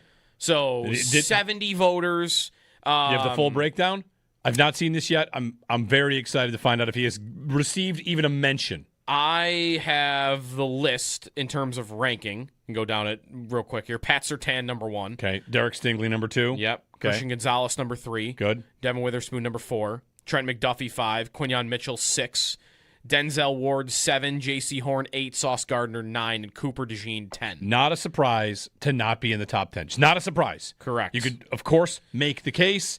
He just does not get the attention. All right. Honorable mention. Yes. There are 4. Kamari Lassiter, Joey Porter Jr., A.J. Terrell, Jalen Johnson. Then there is an others receiving votes category.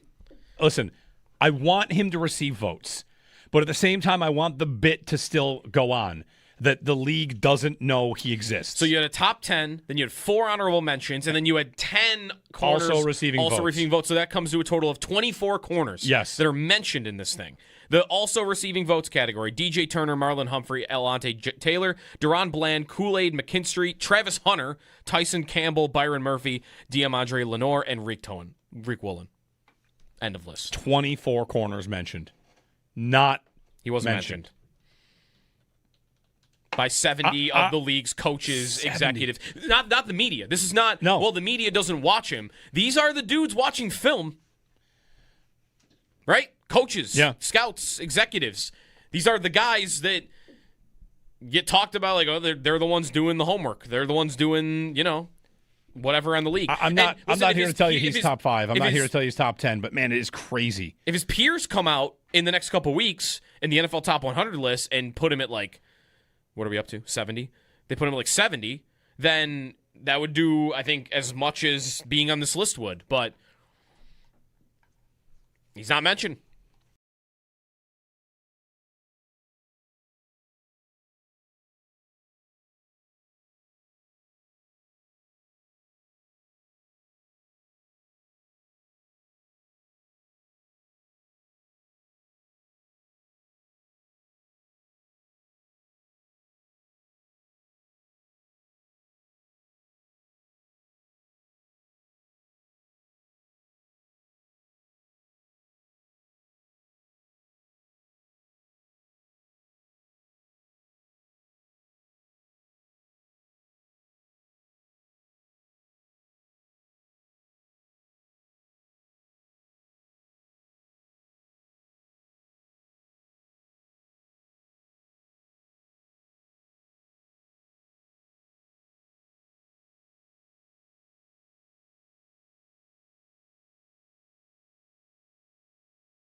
The World Cup yesterday, Egypt leading 2-0 over Argentina with just over 10 minutes to go. Argentina then went on a run. Messi assisted on the first goal, scored the second in the 84th minute, and Enzo Fernandez iced it in the second minute of stoppage time. Argentina advances after their 3-2 win. Also later, no one could score a goal between Switzerland and Colombia. It came down to penalty kicks where Switzerland advanced to the quarterfinals. No matches today as we gear up for the start of the quarterfinal tomorrow with France taking on Morocco at 4. Around the NFL Network's Mike Garafolo reports that the Buccaneers and Baker Mayfield are not close on an extension, and the Commanders have hired former Vikings assistant general manager Demetrius Washington as their senior personnel executive. In the NBA, per ESPN's Shams Charania, the Washington Wizards set to sign free agent Chris Middleton to a 3-year, $17.6 million deal. Middleton returns to Washington, and it's folded in an elaborate 6-team trade between the Detroit Pistons, the Grizzlies, Clippers, Bucks, Mavericks, and Wizards. And in baseball, the Blue Jays, they beat the Giants 9-3. The Yankees fell to the Rays 6-4. The Red Sox beat the White Sox 8-1. And the Royals beat the Mets 16-12. That's your Paddock Chevrolet Sports Update. Paddock Chevrolet with you for the extra mile since 1935. I'm Joe Cali for Western New York's Voice of the Fan, WGR.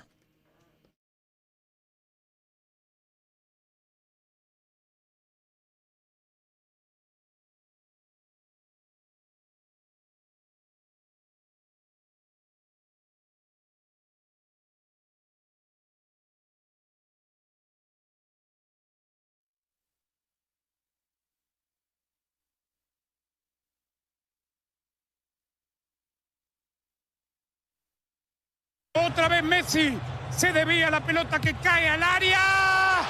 No pudo Julián Messi. ¡Gol!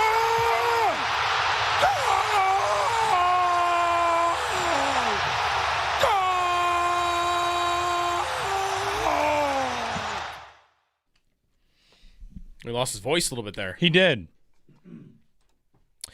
Did you see the court battle that is going on right now between NBC and Fox? I recognize this early in the tournament and just haven't gone back to it because I have Fox and I have access to it. But if you have Peacock, you've been able to watch every single game. But on Telemundo. Right. They have the Telemundo broadcast, but it's available on Peacock. So if you're okay just watching all of these games in Spanish, then you would not have to buy something extra if you had Peacock and didn't have Fox, and you would be able to watch every game. The court battle is because Telemundo and Peacock, NBC, have been purposely trying to get people to watch them like that are English speakers. And they've spoken English like a lot during the thing, like thanking those for watching, like courting them.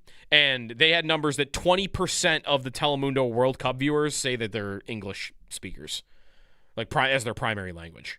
So, I mean, it's kind of a backwards way of like you didn't have to have Fox for this World Cup. You just would have had to accept like watching all, which honestly might have been fine. I mean, Fox is pretty available. No, I know, but if you're a streamer, they're not as much. Yeah? Like, they don't have... They're on YouTube TV, I know that. They're on YouTube TV, but, like, right, you have to have, like, the cable streamer equivalent. Like, NBC, I don't have to have YouTube TV or Fubo or anything. I could just have Peacock, and I'll be able to watch it. If I am trying to watch TNT hockey, I don't need to have a cable subscription or a cable streamer. I just need to have HBO Max. I can buy this one streaming platform that costs me $15, and I will have the game. Fox doesn't have that. Like, Fox, you have to buy the $80, $100, whatever it is, streaming platform. So it is kind of a workaround if you're a cord cutter and don't have one of those, like, cable packages to get it. Okay. And again, I don't even think sometimes it'd probably be fine to watch the game. I have occasionally, we have YouTube TV, I have accidentally put on Telemundo. Yeah? Yeah, click the icon, put the game on, and then it's in Spanish. Will you ever leave it? I like the goal calls better, but I'm not during the game. I'd rather hear the play-by-play. Is that goal call great? I mean, he's losing some steam there. He's losing a lot of steam. Does anyone want to come out firing with the Andres Cantor? The bit's old. Like, we get it. Okay, I don't want to give you the bit is old take. I want to give you he's too old for the bit. I think he's past his prime a bit. I need you to hold the note. I like the note, but I need you to hold the note. He lost his voice 3 times in that goal call. He did. So I would like them to continue doing it. I just think I need somebody else doing it at this point. All right. Just wondered. We got the chili chain here if anyone wanted to put that on and give the spice take. How old is Andres Cantor? 73. He is 63. Okay. That's a guess. I mean, I don't want to run him out at 63, I guess. Al Michaels is out here at 85. But Al Michaels isn't trying to hold the goal note for 30 seconds. Al Michaels is trying to stay excited for a game. Even sometimes struggling. Right. Off-season grades for all 32 teams at NFL.com. Who got A-pluses and who flunked? This will be fun. Who got A-pluses? A-plus, okay. The Rams got an A-plus. I'm going to guess that the Rams, that makes sense. The Rams get an A-plus, and who else? Did they also give the Browns an A-plus? Don't know. I'm going to click on this, and we're going to find out who got A-pluses. The Bills got a B. We know that. So we'll get to that in a minute. But NFC teams, like, did the Rams get just an A, not an A-plus? I would guess New England got an A+. No, not an A+. 2 teams got an A+. 2 teams. Okay, what's the other team? The Raiders got a quarterback. The Giants got an A+. The Giants. The Giants have an A+. What did they do? Hired John Harbaugh, traded Dexter Lawrence, drafted Arvell Reese. That doesn't sound like an crushed the draft. They drafted at number 5, at number 10. 37, 74. Okay. A lot of high picks. But their A+ was we traded one of our best defensive players and then we drafted people? Yes, that's their A+. Huh. Yeah, I might not agree with that either. Is the other A+ going to be... Is it like the Patriots or the Broncos or somebody who made one of these high-profile trades? Bills and Patriots got Bs. Okay. Don't sleep on the Chiefs getting an A+. I mean, they drafted high. It is going to be the Jaguars got an F. The Titans got an A+. But then what am I doing? I'm just giving anyone who picked in the top 10 an A because you picked in the top 10? It's also hiring coaches. At this piece, It's the Titans and the Giants, and it's ironic that, like... I would give the Chargers an A before I would give... The guy that got fired in New York went to Tennessee. Right. And those are the two teams with A+. Tennessee is the other one. Robert Saleh, Carnell Tate, free agency was Wan'Dale Robinson, John Franklin Myers. Yeah. That's not bad. Those are your A's. The Bills got a B, which is fine. Appropriate. Fine. It's fine. How many, can I ask this, though? Is this one of those sites or people, well, it's NFL.com, right, that are giving out, like, no Ds or Fs? Oh, no, there's Fs. Like, everybody's good. Everybody's great. Everybody did the right things. There are Ds and there are Fs. The Jaguars got an F. Jaguars got an F. Everybody hated their draft because they drafted so many.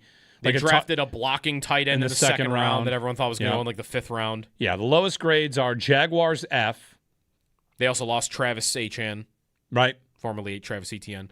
Colts got a C-, Jaguars F.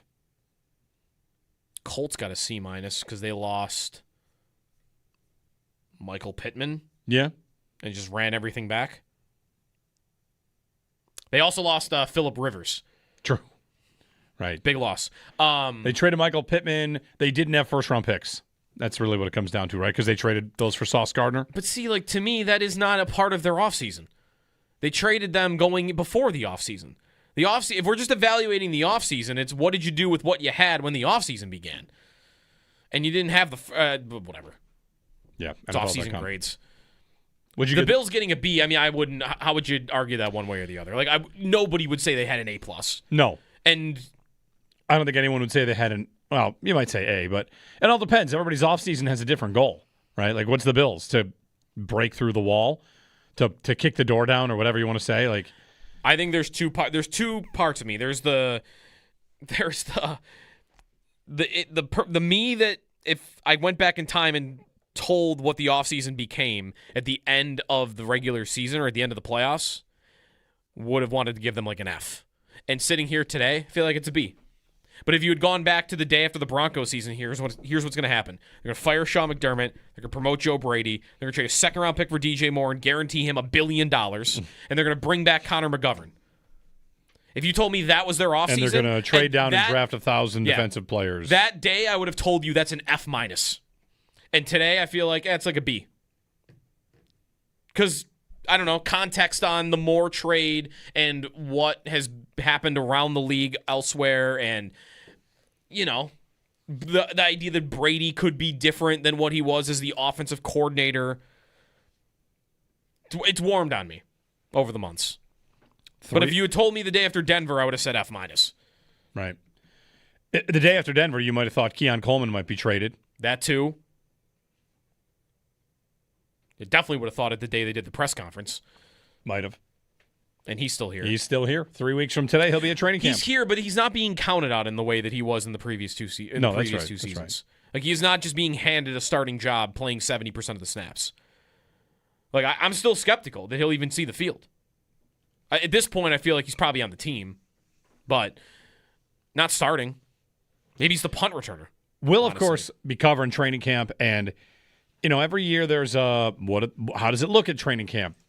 This year, as we wait to see it, it'll be tough because think about what we've got from minicamp. We're seeing the installation of a new defense, and Jim Leonard flat out said, like, you know, we might not be able to get to the vision in year one. Anything they do at training camp on defense will be like, oh, you know, nice play from this. You're playing against the Bills' offense. That's maybe standard. That's how it goes. But, like, Caleb Elarmzor was starting in minicamp. Yeah. But, like, what happens at minicamp? right? He's there because he's the only one available, and he got good reps, and that's great. But what does that mean to translate for training camp or the offseason? If you click on a bunch of these, season preview articles for the Bills, there's a lot that will say the biggest question they have is off-ball linebacker. It's pretty much like the majority, maybe not full consensus, but majority is that. And past that, pass rush and receiver, did they finally do enough? But the strengths of the team from the past are still the strengths of the team, where that's going to be Josh Allen, the offensive line, James Cook, the tight ends, I guess, as a group, and Cole Bishop. Yep. And that's what I feel really good about. Past that, Oliver, okay. Deion Walker had a good rookie season. Be an interesting camp to see what storyline ultimately emerges. Bradley Chubb, too. Bradley Chubb, forgot about him. I was reading also at NFL.com this morning, was like the 3 biggest questions about each AFC East team. And what were the Bills' 3 questions? Number one was about, or storylines. Joe Brady and the new coaching staff is number 1. Number 3 was DJ Moore, as you'd expect. Just like, what's the new receiving group going to look like? Mm-hmm. And number 2 was about Bradley Chubb. Like, Bradley Chubb becoming a dude for the Bills that he was in Denver and was still kind of in Miami. And he writes, like, Buffalo has been starving for a true game wrecker off the edge. And I agree with that. I just am not really thinking about Bradley Chubb being that guy. Like, he could be good, but the idea that he's just going to show up and have 15 sacks and be an all-pro, I mean, Jim Leonard would be doing a lot of work, I think, with the difference in scheme and everything, if Bradley Chubb just turns into that level of game wrecker that they've been missing.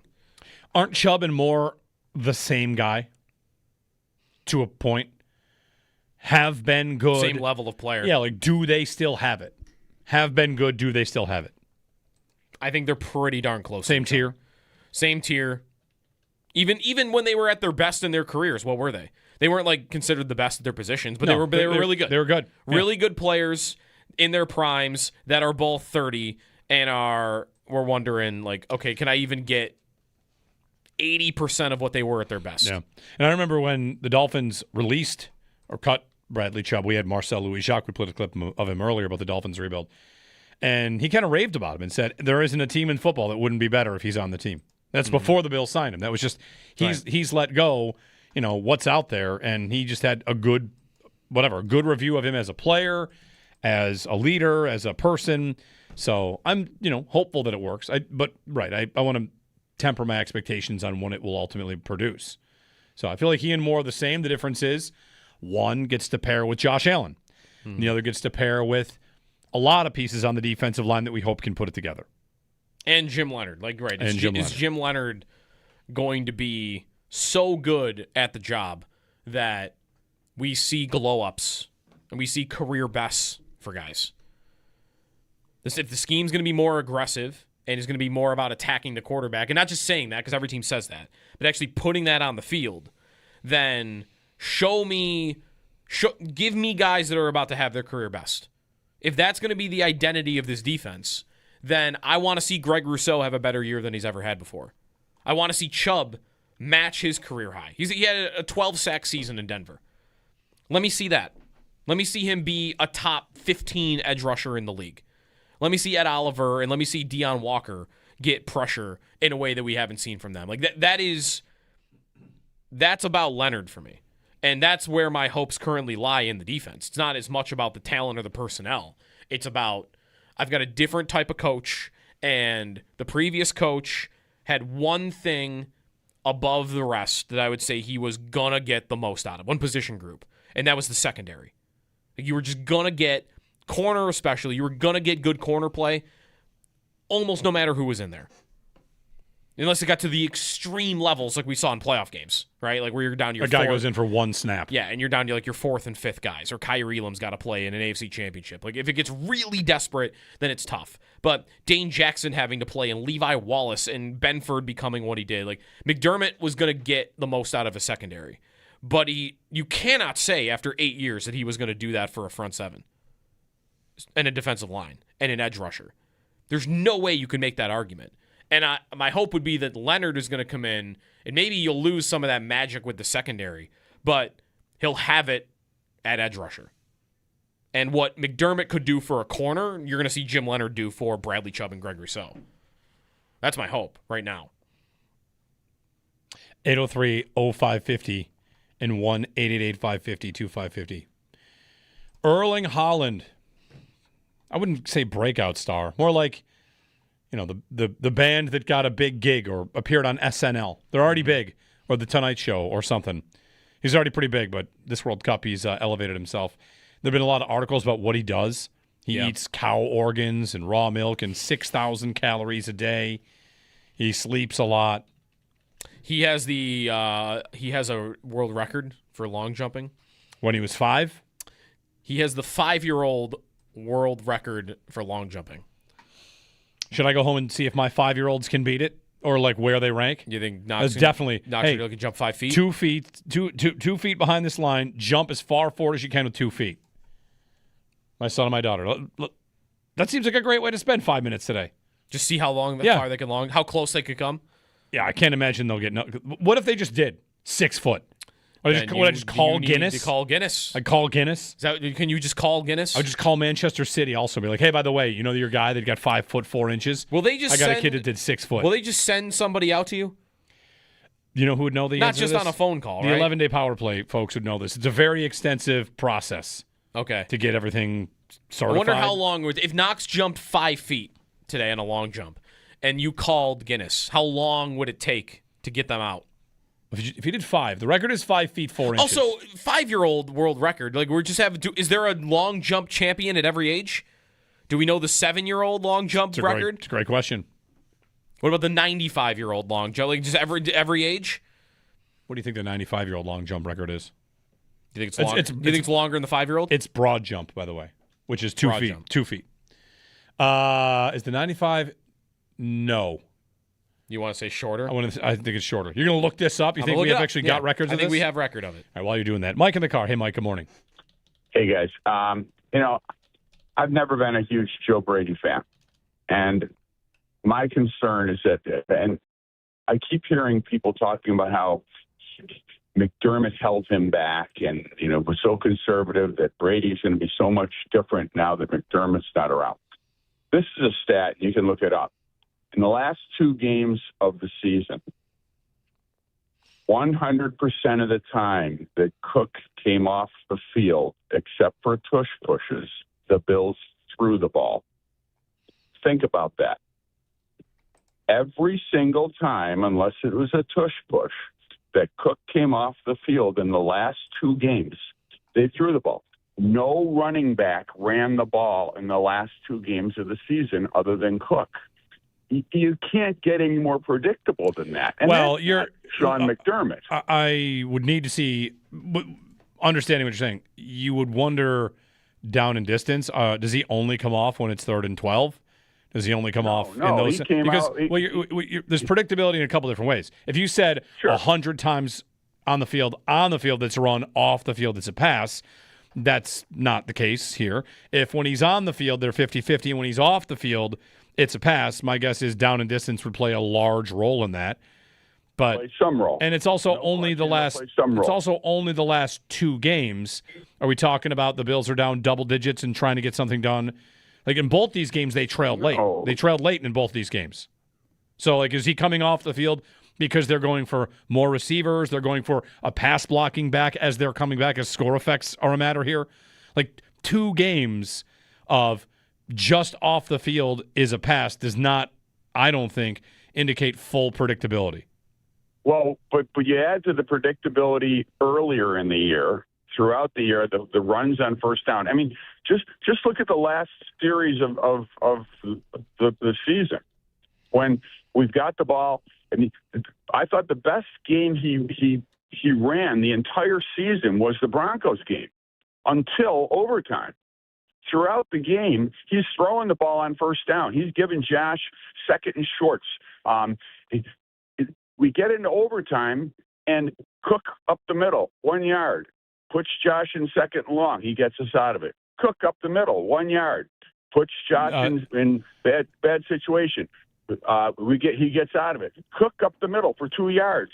And we have the Cook, the Cooks catch, interception, whatever you want to call it. But up until that time, he had done exactly what I would hope you want an offensive coordinator to do. I mean, the first play of the game, he ran James Cook for 24 yards on 1st and 10. I understand that. And, yeah.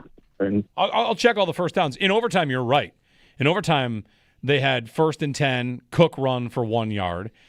Then they get a first down on a Josh Allen pass to Kincaid. 1st and 10, 3 yards. Then they get another first down. Cook for -1 yard. He had 3 1st and 10 carries for 1, 3, and -1 in overtime. But again, like, I got to find every one of these. What was their first down run rate in this game? I'll pull up. I got their entire play-by-play. I'll just do it here if you want. Is that interesting? In their first drive, he ran once, passed once, ran once, ran again. Whatever. I'll do this in the break.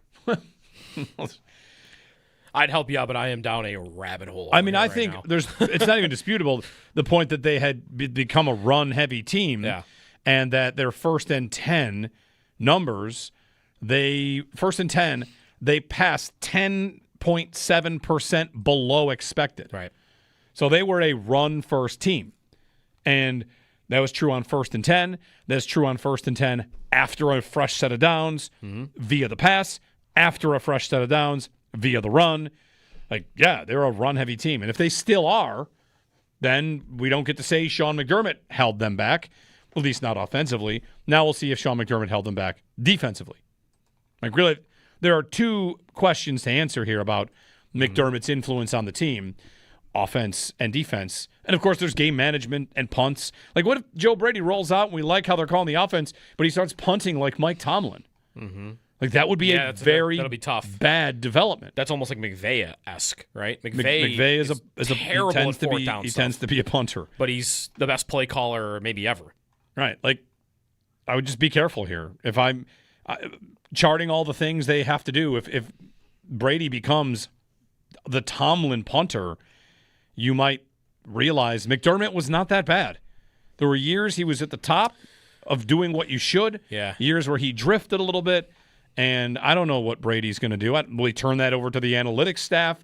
Will he have a green light, yellow light, red light system that's probably being developed now, right? What do I want to do? And then you're in the moment, like the story this week about Sean Payton calling a fake punt on 4th and 11 and his players overruling him, whatever. If you're in the moment, week 4, it's the Chargers, or is week 4 the Patriots? And it's 3rd and whatever. I'm looking for Pat. It's a 4th and 2 from the 28. Do you kick? Joe, our numbers say this is a go. All right, but you know what? I feel like I should kick. We'll find out. These are things that we will learn about this new head coach, and it'll probably take a year plus to know what he really is, what he's made of in this department. That's right. I'm hopeful that he'll be on that type of stuff. Tyler Dunn, in his piece with the Bills after they made the hire, there was a lengthy part in there about the game management test. But there was one put Brady through. But there was one part missing.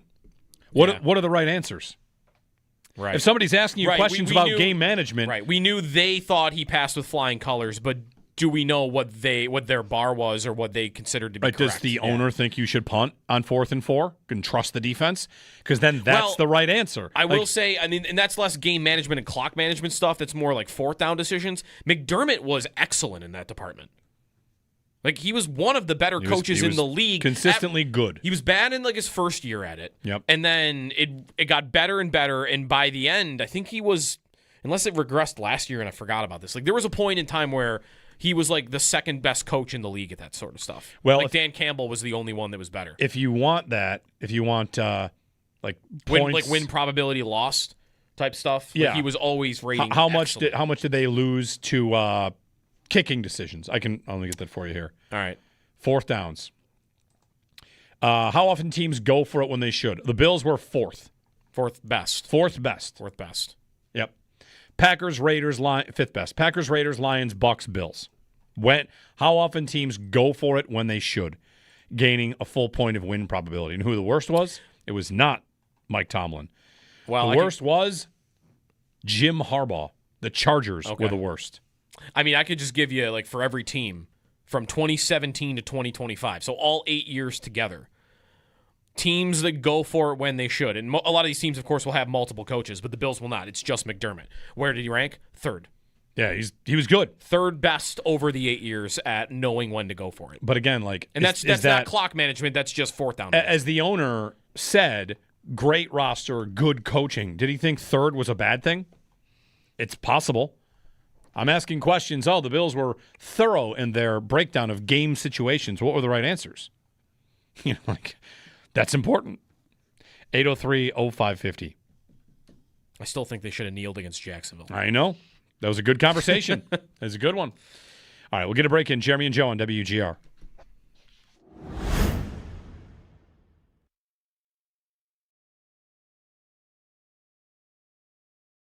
I think that's just Benford's lot in life, is to be good to great and never appreciated. Actually, for it. It's funny you mentioned that because I remembered that when yesterday Jeremy Fowler ran this again for before 2026. Posted it yesterday. Execs, coaches, and scouts rank the top 10 corners, top NFL corners for 2026. Okay. So 70 voters. You have the full breakdown? I've not seen this yet. I'm very excited to find out if he has received even a mention. I have the list in terms of ranking. You can go down it real quick here. Pat Surtain, number 1. Okay. Derek Stingley, number 2. Yep. Okay. Christian Gonzalez, number 3. Good. Devin Witherspoon, number 4. Trent McDuffie, 5. Quinyon Mitchell, 6. Denzel Ward, 7. J.C. Horn, 8. Sauce Gardner, 9. And Cooper DeJean, 10. Not a surprise to not be in the top 10. It's not a surprise. Correct. You could, of course, make the case. He just does not get the attention. All right. Honorable mention. Yes. There are 4. Kamari Lassiter, Joey Porter Jr., A.J. Terrell, Jalen Johnson. Then there is an others receiving votes category. Listen, I want him to receive votes, but at the same time, I want the bit to still go on, that the league doesn't know he exists. So you had a top 10, then you had 4 honorable mentions, and then you had 10 corners also receiving votes. So that comes to a total of 24 corners that are mentioned in this thing. The also receiving votes category: DJ Turner, Marlon Humphrey, Elante Taylor, Duron Bland, Kool-Aid McKinstry, Travis Hunter, Tyson Campbell, Byron Murphy, Diamandre Lenore, and Reek Woolen. End of list. 24 corners mentioned. He wasn't mentioned. By 70 of the league's coaches, 70. Executives. Not the media. This is not, well, the media doesn't watch him. These are the dudes watching film. Right? Coaches, scouts, executives. These are the guys that get talked about like, oh, they're the ones doing the homework. They're the ones doing, whatever on the league. I'm not here to tell you he's top 5. I'm not here to tell you he's top 10, but man, it is crazy. If his peers come out in the next couple weeks in the NFL top 100 list and put him at like, what are we up to? 70? They put him at like 70, then that would do, I think, as much as being on this list would, but he's not mentioned.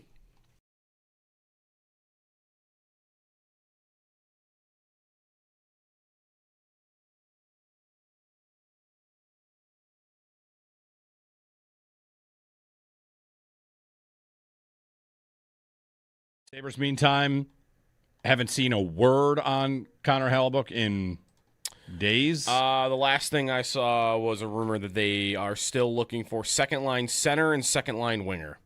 Winnipeg. Maybe they signed Stuart Skinner because the UPL idea went belly up and they went out and got Skinner. Maybe. I don't know. It probably was that UPL was going the other way and that deal never happened. I mean, the attitude is still pretty much the same, though. Like, Ellie Friedman did his final 32 thoughts. Pierre LeBrun, like, whoever kind of like, all right, this is the last thing I have to say on this until something happens, and I'm going away for the summer. All those NHL insiders are basically saying the same thing. Like, he does not want to stay in Winnipeg. And what happens in this sport when a guy doesn't want to stay in a place? They always get traded, right? Like, what team, what organization? I kind of feel like there should be more of this in the league of, you're coming back. Like, you're going to come back, and I'm not trading you just because I feel like I have to trade you. But that's not how GMs do it. They will move the guy. They don't want to deal with the headache. They would like it to be over. So if that's pretty commonly out there that he wants out, he wants to go to an American market, then, like, they are they're going to trade him. That's just how it works in the league, and it's just a matter of when. And that could be annoying because you might feel like, okay, the Sabres offseason is kind of stuck in the mud here and can't really get going without this. Maybe it just won't get going at all. And then you might have a trade in like the middle of August, right? Like when they trade for Jeff Skinner. Wasn't that like the middle of summer? I believe it was August 2nd. Okay. Like the middle of summer when everything had been done, right? Yeah. The NHL offseason was like closed for business. Nobody was doing anything. And I'm sure that was probably their biggest move of the summer, although they had the O'Reilly trade that summer, right? Yes. Okay, so it was their second biggest move of the summer. It just happened in the middle of August. Like at some point, I do feel like he will get dealt. It's just, do they want to go to camp with him in Winnipeg if they know he's unhappy? Will he start to push more every week that passes that he isn't moved?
Hey, everybody, happy Wednesday. 86, high of 86 today. No World Cup game. The Home Run Derby, by the way, is on Netflix this year. Yeah, I saw Michael Irvin's going to be a part of the team. All right. And others. Netflix. They changed the format. It's back to the clock. Nope, there's no clock. There's no clock. That's what it is. No clock. Do you want to know what the record is for the 95-plus long jump? Broad jump? Broad jump. Yes. There's also a 100-plus division. Okay. Joe has found the old person Olympic divisions. There's video of it. It's incredible. The World Masters Athletics Championships. Okay. So in the 95-plus division, William Platt's 2.3 meters, which is longer than Erling Haaland's record, which was 1.4. And also he is topped by Donald Pellman, who did it at 100 years old. He did 1.78 meters, which is like 5 feet.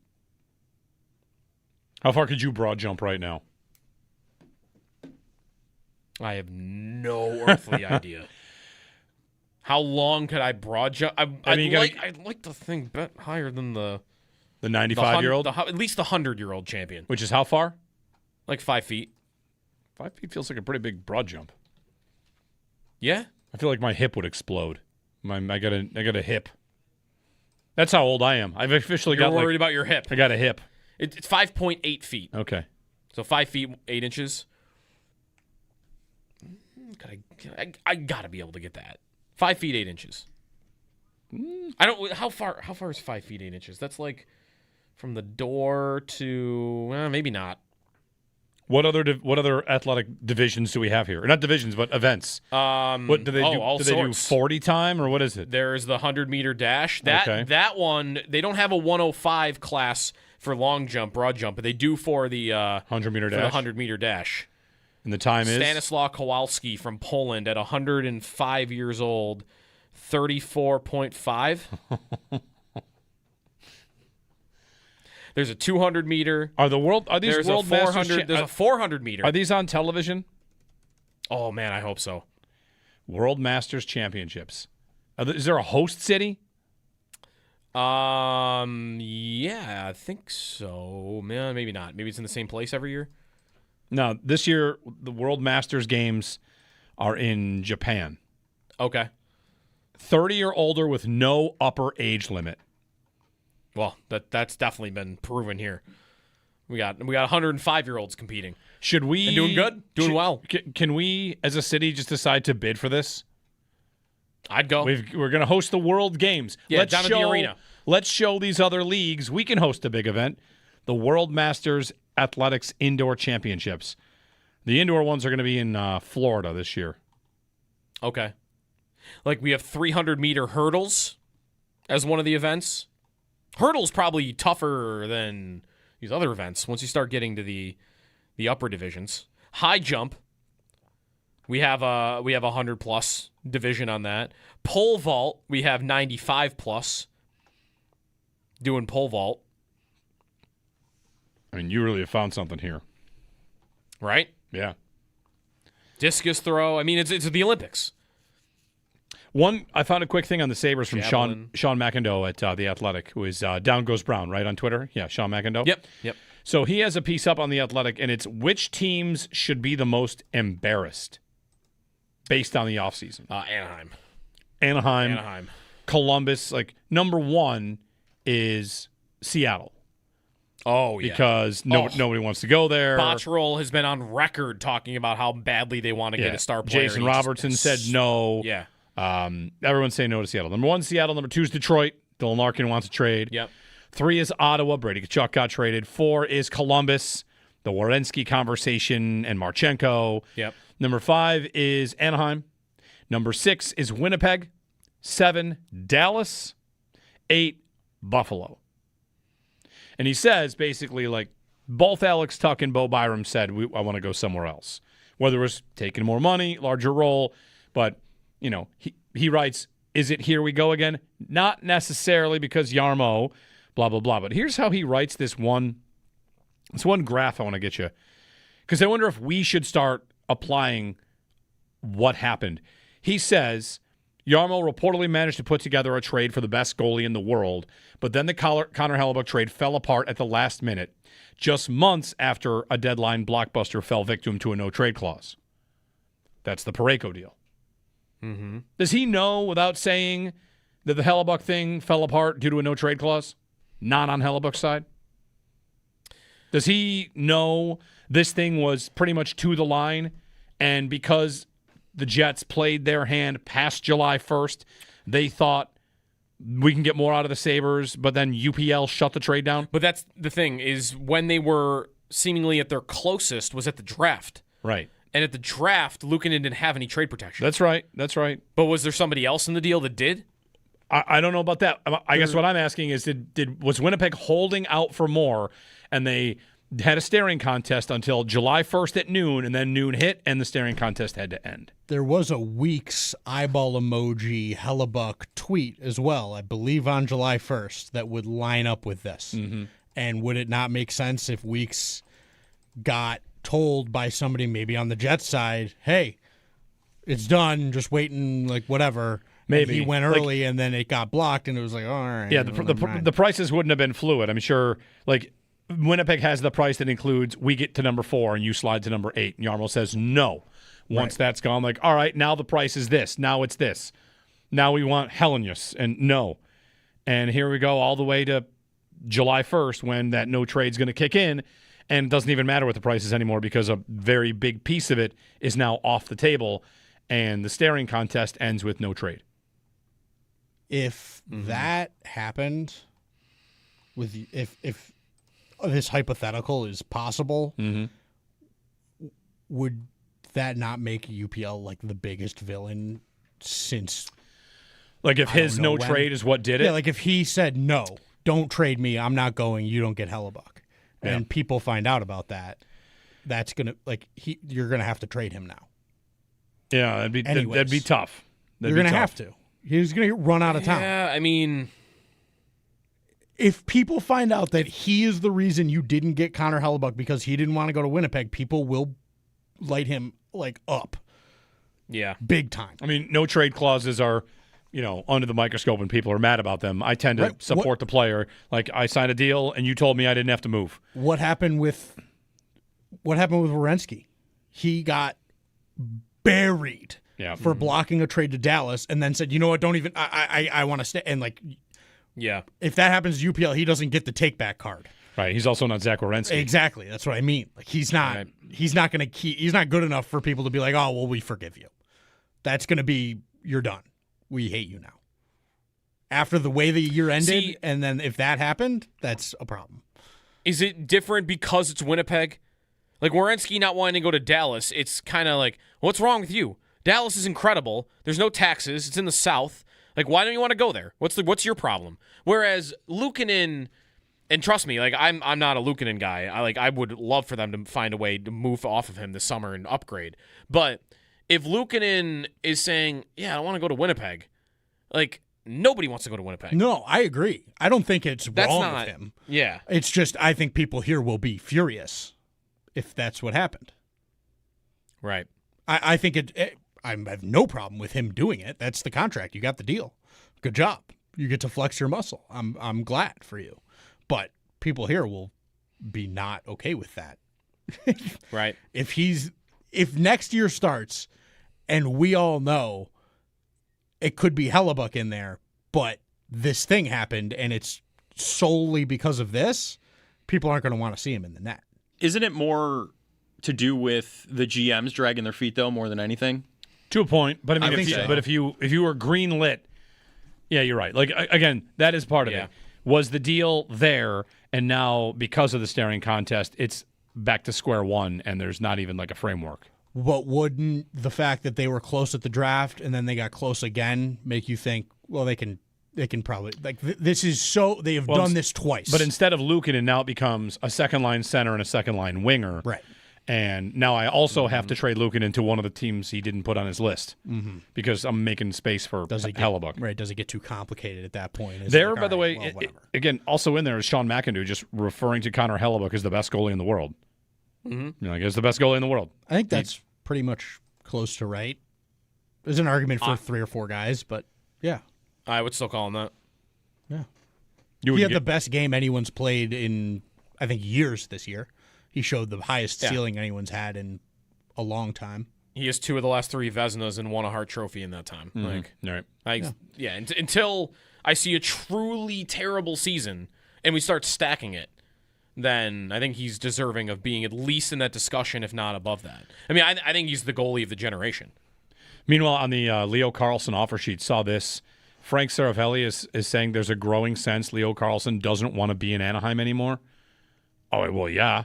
He signed with another team. He did do that. So, yeah, not really going on a limb there. But that's an easy... Pat Verbeek, I have a we want players that want to be here aren't they? Card to give you. They're totally setting this up. Just play we want guys that want to be here. They're setting this up to let him leave. We want guys that are about the crest, not about themselves. They can just flame him on the way out. Guys that want to be here and take their 4 firsts. Who knows? I just think there's a lot of damage control. My read of it from Anaheim's side, I don't know. Maybe they will draft or they will match it, but everything from Anaheim's side about how the owner has the money, it's about the business structure. Oh, okay. I think he doesn't want to be there. Oh, okay. All right, interesting. Like, it's all lining up for they're putting together their excuses. And the GM's got to try to protect his job. How does he do that with the owner? He says, we want guys that want to be here. I think he was a little bit about himself. Teammates all of a sudden will say, like, oh, yeah, you really wonder about a guy like that. Yeah. Smear campaign. Or they just match. Who knows? I think they're not. I think they will not match. I think they're going to let him go. 803-0550. Extendo Sports coming up here on WGR.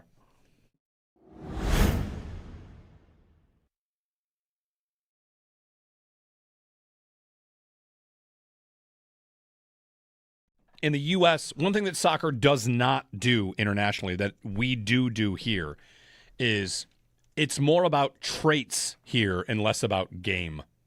And if you got a kid that is fast developing, looks like he's going to be huge, so much of the scouting community is about he'll catch up to his body. And that kid gets picked over the kid who has the skills, whose body isn't ready yet, and he's too short or he's too small. And all I can think of is the number of times that we're watching, like, why was JSN 20th off the board in the NFL? The answer is because he wasn't large. That's it. That's all of it. If he was 4 inches taller, he gets drafted higher. And in soccer, internationally, sure, you might be 6'4", but it's the skill, it's the ability. And here, and I'm sure you can speak to this, absolutely. that, like, athleticism is viewed as the trump card over the actual ability. Listen, I got drafted in the OHL. I'm very proud of that. I played 1 year of AAA hockey. The only reason I got drafted in the OHL is because I was enormous. It's why it happened. I hadn't played any kind of, I played 1 year of actual high-level hockey before I got drafted by Sault Ste. Marie. They saw me, and I bet you they decided to draft me before they saw me make a save. Yeah. Because I was huge. That's it. That's all that mattered to them. And it's because, to your point, to your original point about the money, these organizations, the people that work for them, the coaches, the scouts, everybody, they do not see these kids as kids that are learning and they want to develop into players. They see them as investments for their own benefit, whether that be the money that they will get from their parents or the recognition that they will receive after that player goes on to succeed. Those are the two things that these people that run these organizations now care about. They care about how much money can you give me and how good will you be to make me look better. That is what everybody in the youth sports entire ecosystem operates. Like, that is their modus operandi. That is how they do things. I have seen it as a player and as a coach. I'm in it. I live it. I coached at a very expensive, very bougie, very nice hockey prep school. And I played there. I have seen it up close and personal. It is not about how good you are. It is not about making you better as a coach. It is about make the people that give you money happy and look as good as you can.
Now, there was refereeing stuff I saw, too, in this game. I saw a lot of complaining about refs in this game. Of course there was. Thierry The Henry game appeared to be fixed, which maybe that's the way we finally get rid of replay in sports.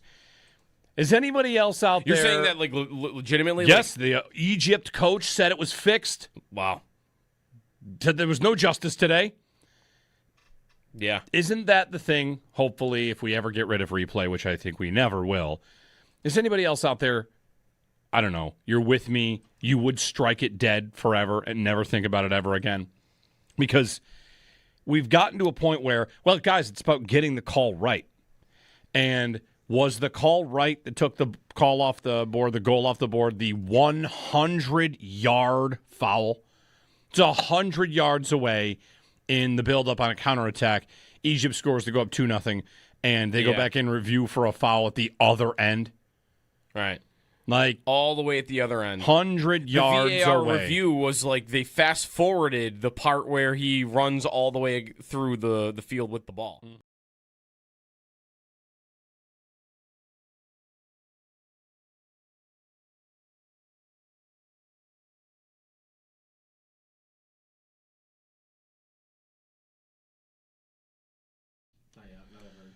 All right, wrapping things up. Monster Energy strikes a big deal with the Big 12. It is now Big 12 Monster Energy Basketball. Or Monster Energy Big 12 Basketball. Monster Energy Big 12 Football. There'll be a jersey patch and court and field logos. Each school gets about $1 million a year. There you go. All right. The division is brought to you by a drink.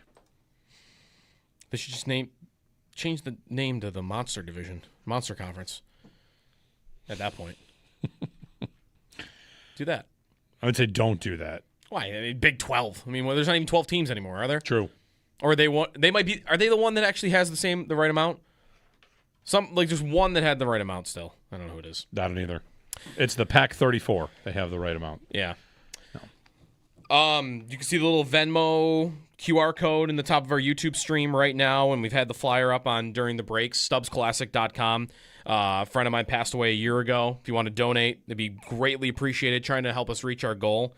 Everything's going to the Sarcoma Alliance, helping families across the country that are dealing with the same disease that he fought, sarcoma. So you can donate today. See it up there in the YouTube stream, or just go to StubbsClassic.com. You can find it there. The tournament is Saturday. Saturday is Any the tournament. Special formatting stuff? Any mulligans? No. So it's a normal scramble. I would say the one thing that we have planned that is a little bit different is something that I experienced in a golf tournament recently, which is the golf cannon shot. Ah, you got the bazooka thing? Yeah. For a $20 donation, your team can, all four can take the shot because it's fun to hit it. Yeah. And that could be your swing. Which, I mean, the thing can go up to 500 yards. Yeah. We might set it a little bit lower than that, depending on the hole. But it's pretty accurate. It's going to go in the fairway every single time. So you get to shoot it, and it's going to go 500 yards, and that's your shot for the hole. And you if you're trying to win it, you might feel pressure to do it because everybody else is probably going to do it. I mean, not even that. If you're going to win, I've not seen yet the golf ball bazooka on a course. Just to shoot it. And I'm excited to give that a rip. It's awesome. Yeah. Dial up 374 yards. I mean, do you hit it like a golf? You don't hit it, but your hole's 396. Are you thinking all right, I'm going to roll forward and get a 375 right here? How much roll do I get? Is it 375 carry? Yeah, carry. Okay. Or whatever the number you dial is carry. Yeah. But that carry would depend on the angle of launch. Yeah. Let's get stupid. A golf ball bazooka league.